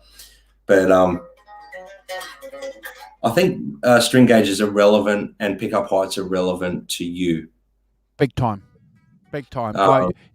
I've said that to a couple of guys too. Plug your guitar in, get a screwdriver and fiddle with your height and you'll be amazed. You'll be amazed.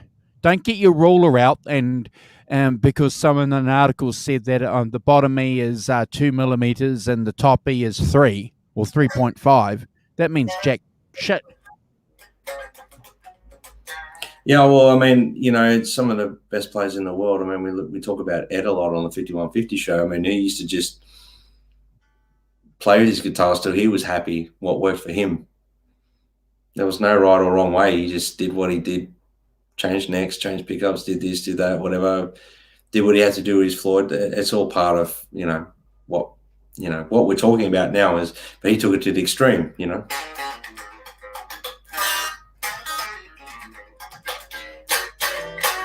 So string gauges for me, normally a go-to for me is 1052, but I tune half a step down on a lot of stuff. So in the 80s band, I'm in standard tuning, and I usually just get away with 1052 standard tuning. But after a 3-hour show, that can get tiring as well. I'll just put that out there. Wow. Yeah. But I mean, I try to back the gain off on my Marshall as well. I'll try to have it so it's like a little bit crunchier than just breaking up on my main channel. Because I try to let the percussive side of my playing stand out more. If there's too much gain, it gets drenched, if that makes sense. So, and an EQ thing, it's like finding that EQ as well, but volume makes a big difference to EQing as well. I'll say that that's a really big one. Oh, that's awesome, bro. I appreciate that. I appreciate you going through the gear there, and I'm sure everyone else in the chat appreciates it too. So if you get a chance and have a look at the chat later on. Yeah. Anything else you want to mention, bro, before we wrap up the interview? I'm pretty much sussed with checking out where Brad Cook's at. No, I just want to thank you, Andrew, for having me on again and going through all my stuff. And it's it's been fun and geeking out a little bit with everyone. So that's been really cool too. And just thank you to everyone who's subscribed to the channel, I guess, and supporting and being part of it. It's been fantastic, and obviously moving forward, it's going to be fun. We've got lots of things planned in the pipeline for both the British Electric Blues show and the 5150 show. It's funny, we message each other a lot, and the other day Andrew sent through, like, Humans Being by Van Halen. And I remember when that song came out, and I won't go into it too much because we'll probably go through a ranking of this at some point, but man, it's just one of those tunes you can just pour on and you slamming along to it in the car, just and it just, that really inspired me as well. Just so it's great being part of this like-minded people like we are, and thank you for having me on. No, I appreciate it, and it's we look forward to part 3. We should do this every 3 or 4 months. We're lucky enough because Brad's going to keep us up to date with what he's doing as far as his music and his recording and his venue. His desire to go out and gig on other shows, but because we're talking about other things, we probably don't get an opportunity to go in depth and have you guys in the chat offer your contributions too, specifically in relation to what Brad's doing. So we'll do this on a regular basis. We'll just get together and have a bit of a chat, and you can keep us up to date with things, because I enjoy it. Everyone else in the chat seems to be too. So we look forward to doing some more of these because, man, it's April. It's April. Can you believe that? 4 months into the year? I honestly can't, to be honest with you.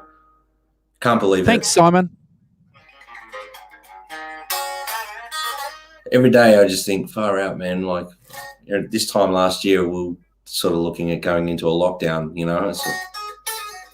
We were in lockdown. We were 3 weeks, 3 weeks into a lockdown here in New Zealand, a national lockdown. So, yeah, and Simon and I were doing British Electric Blues shows, I think, and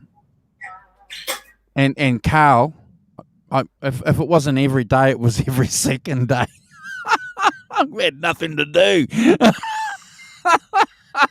I had nothing to do, bro. So we'd jump on.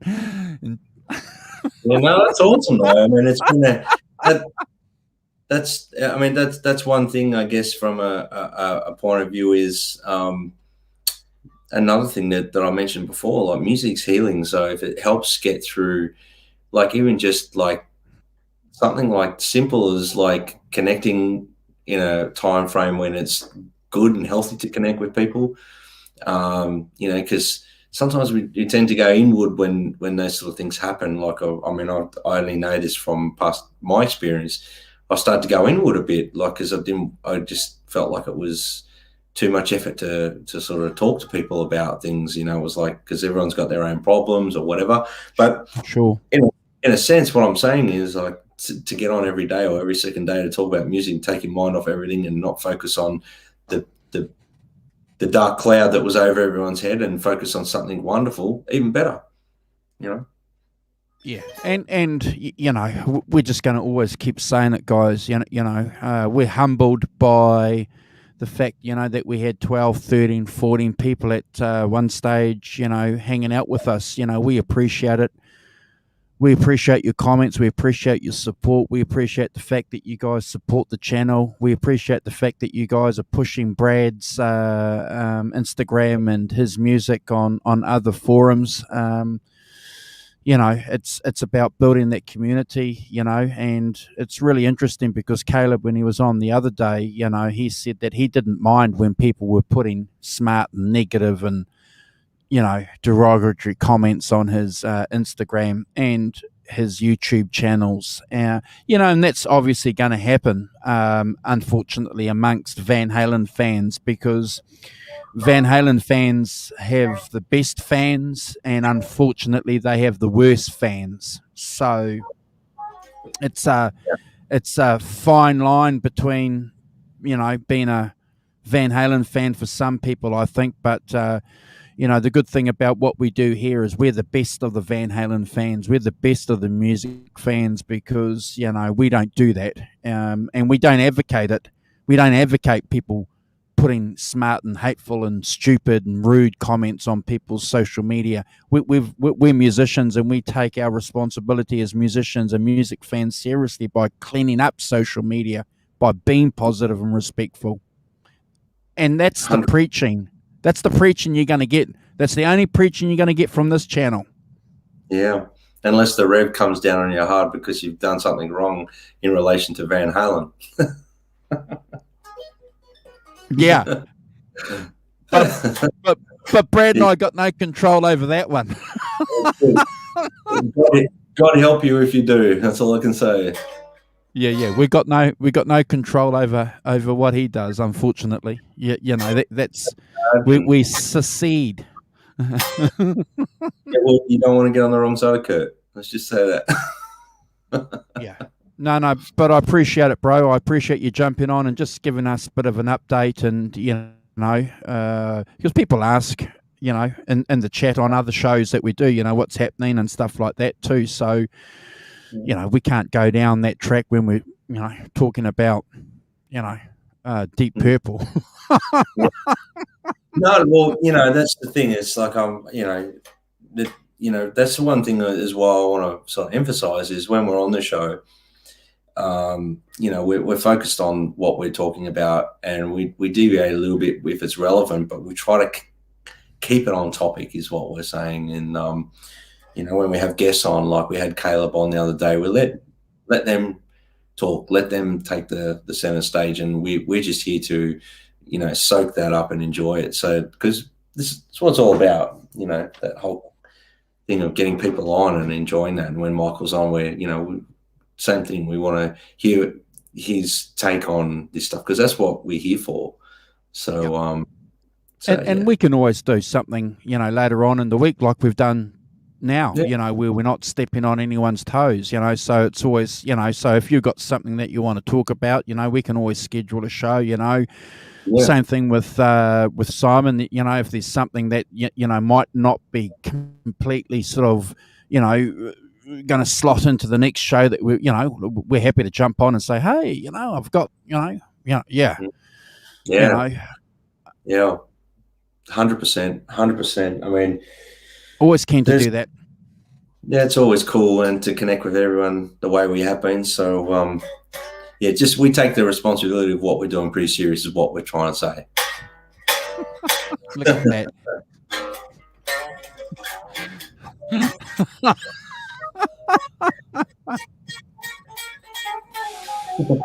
Oh. Yeah, so we take that. We take it very seriously, guys. And we have fun too. That's the one thing. Oh, look, I agree with you, Sonia. Yeah, he's an awesome guitar player and a performer. Yeah, and he's at home here. He's part of the furniture. He's he's home here with us, and we're lucky to have him. He's our tech and tone tip guy. He's the guy that's going to I should give you a little tech and tone tip for Brad Cook Music. Because I can do that best out of... It's time for Brad's Tech and Tone Tips.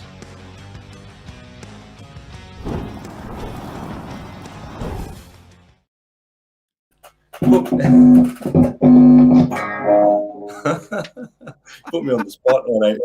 I put myself on the spot, didn't I? Right, just you quickly, sure did. I don't know if you can see this, guys, but Hold on.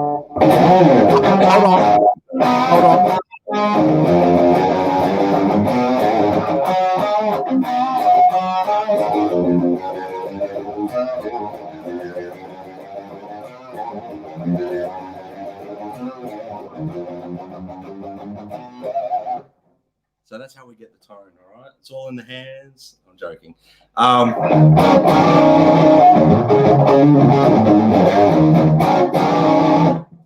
go over the Univibe, okay, just quickly. I've done this with Andrew, so this is my pedal of choice, the Univibe. I don't know if you guys can hear that. Can you guys hear that, Andrew? Yep, sounds good. All right. So with the Univibe pedal, what I always do is there's 3 dials on it. There's a volume, there's an intensity, and a speed. So basically what I do is I get the volume. So when I click it off, I get it so it matches. So you basically want to make sure it's not really pushing too much more in the front. This is for my settings, okay? Intensity by ear. So, okay, this is...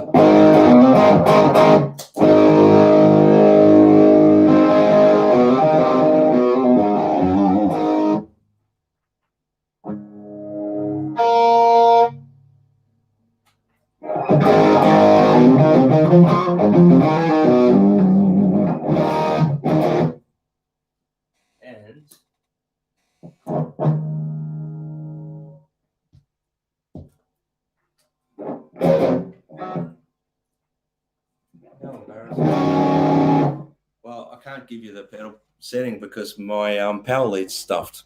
So there you go. It's just dying on me.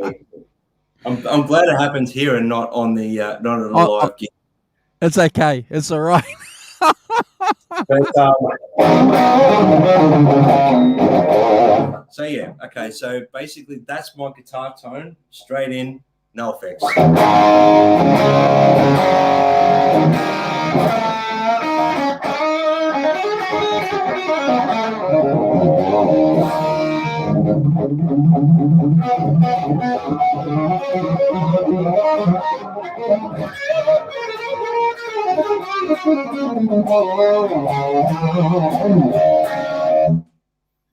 So that's pretty much no effects, guys.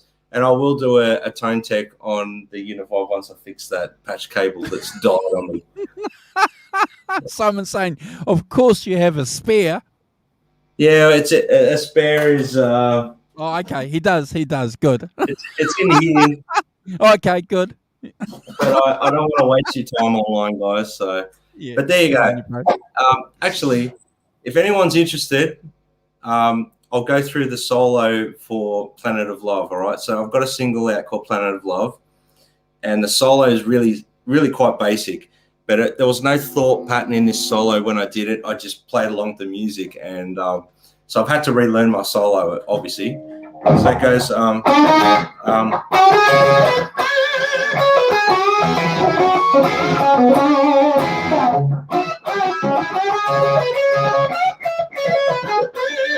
Then that's a key change.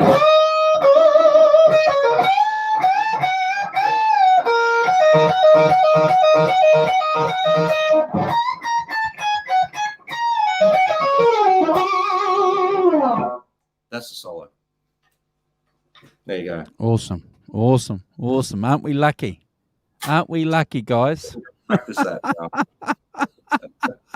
If anyone can do that, play along to the song, post it on Instagram or something. I'd love to see it. It's pretty straightforward. Andrew, there's your challenge, mate. I want you to go record my solo. Half a step down. Half a step down. That's the key. That's the sauce. That's the good gravy, as Dave Simpson says. That's a good gravy. Anyway, So subscribe to Brad's Instagram, please. Brad Cook Music, easy, at Brad Cook Music. You can't get any easier than that. And he'll keep you updated with what he's doing and what we're doing here. I'm going to go live with Simon on Saturday with Brian S. And then on Sunday, Brad and I will kick off spending some time with Michael. And I'll just have to lock in those times. But again, if you subscribe to Brad's channel, and then Simon will jump on later on and we'll go through that. And then the following Saturday, we've got the 5150 show, which is ranking the tracks with the Rev, Van Halen 2. And then Simon will tell us on Sunday what album we have to do for the Sunday show next week, ranking the tracks. It's a lot of work. It's a lot of work, guys. A lot of work. So I'll fix the patch lead. Okay. Here we go. He's fixed it.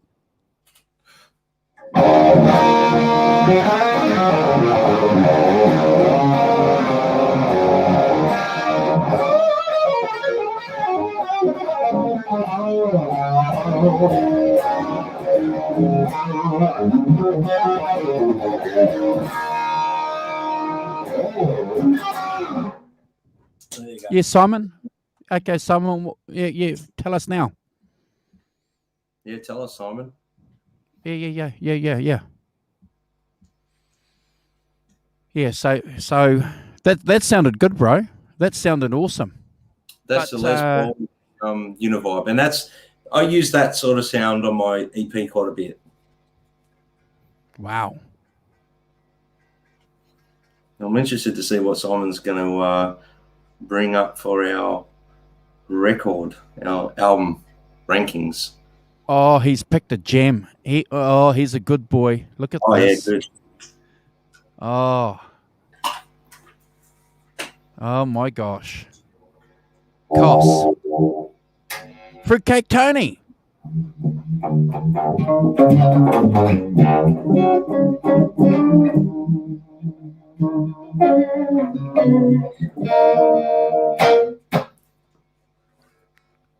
Fruitcake Yes. Tony, we're going to split. We've just been on air for 2 hours. I've just been hanging out with Brad doing a follow-up interview that I did with him 6 months ago.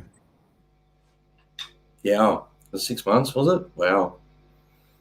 Well, something like that. Yeah, it was Easily. Was a fair while.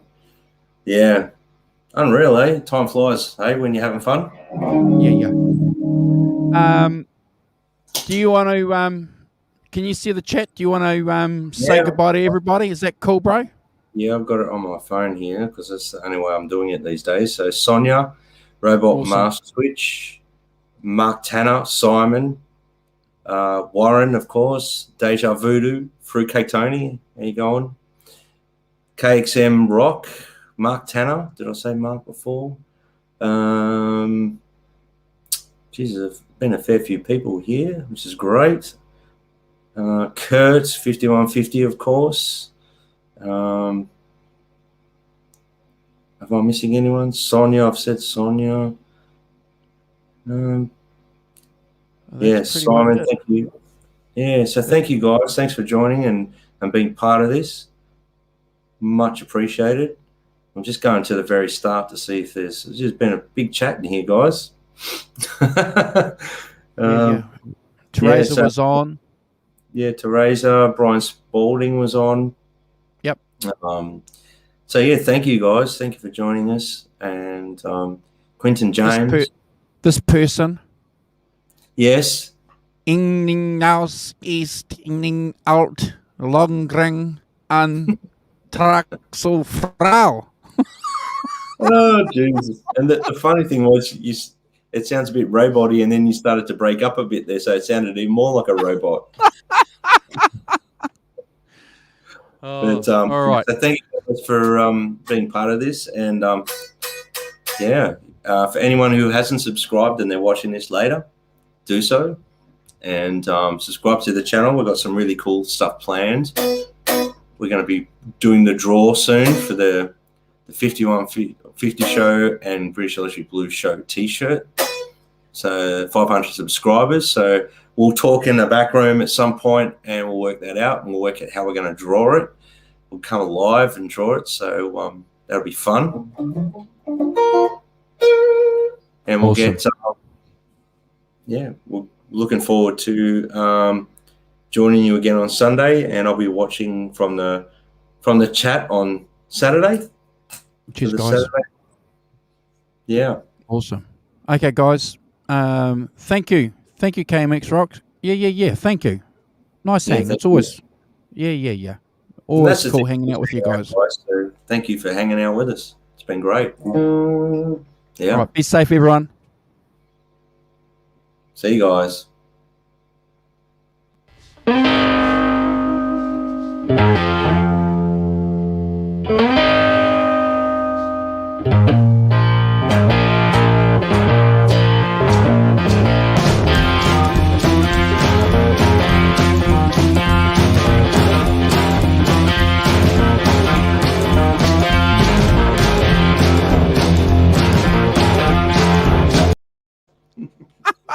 Oh, we better end the show. We're still going. We better do it again. We're too busy mucking around being silly willies, mate. We're still live. Don't swear. Don't swear. Whatever you do, don't swear. Oh, we'll do that again. All right.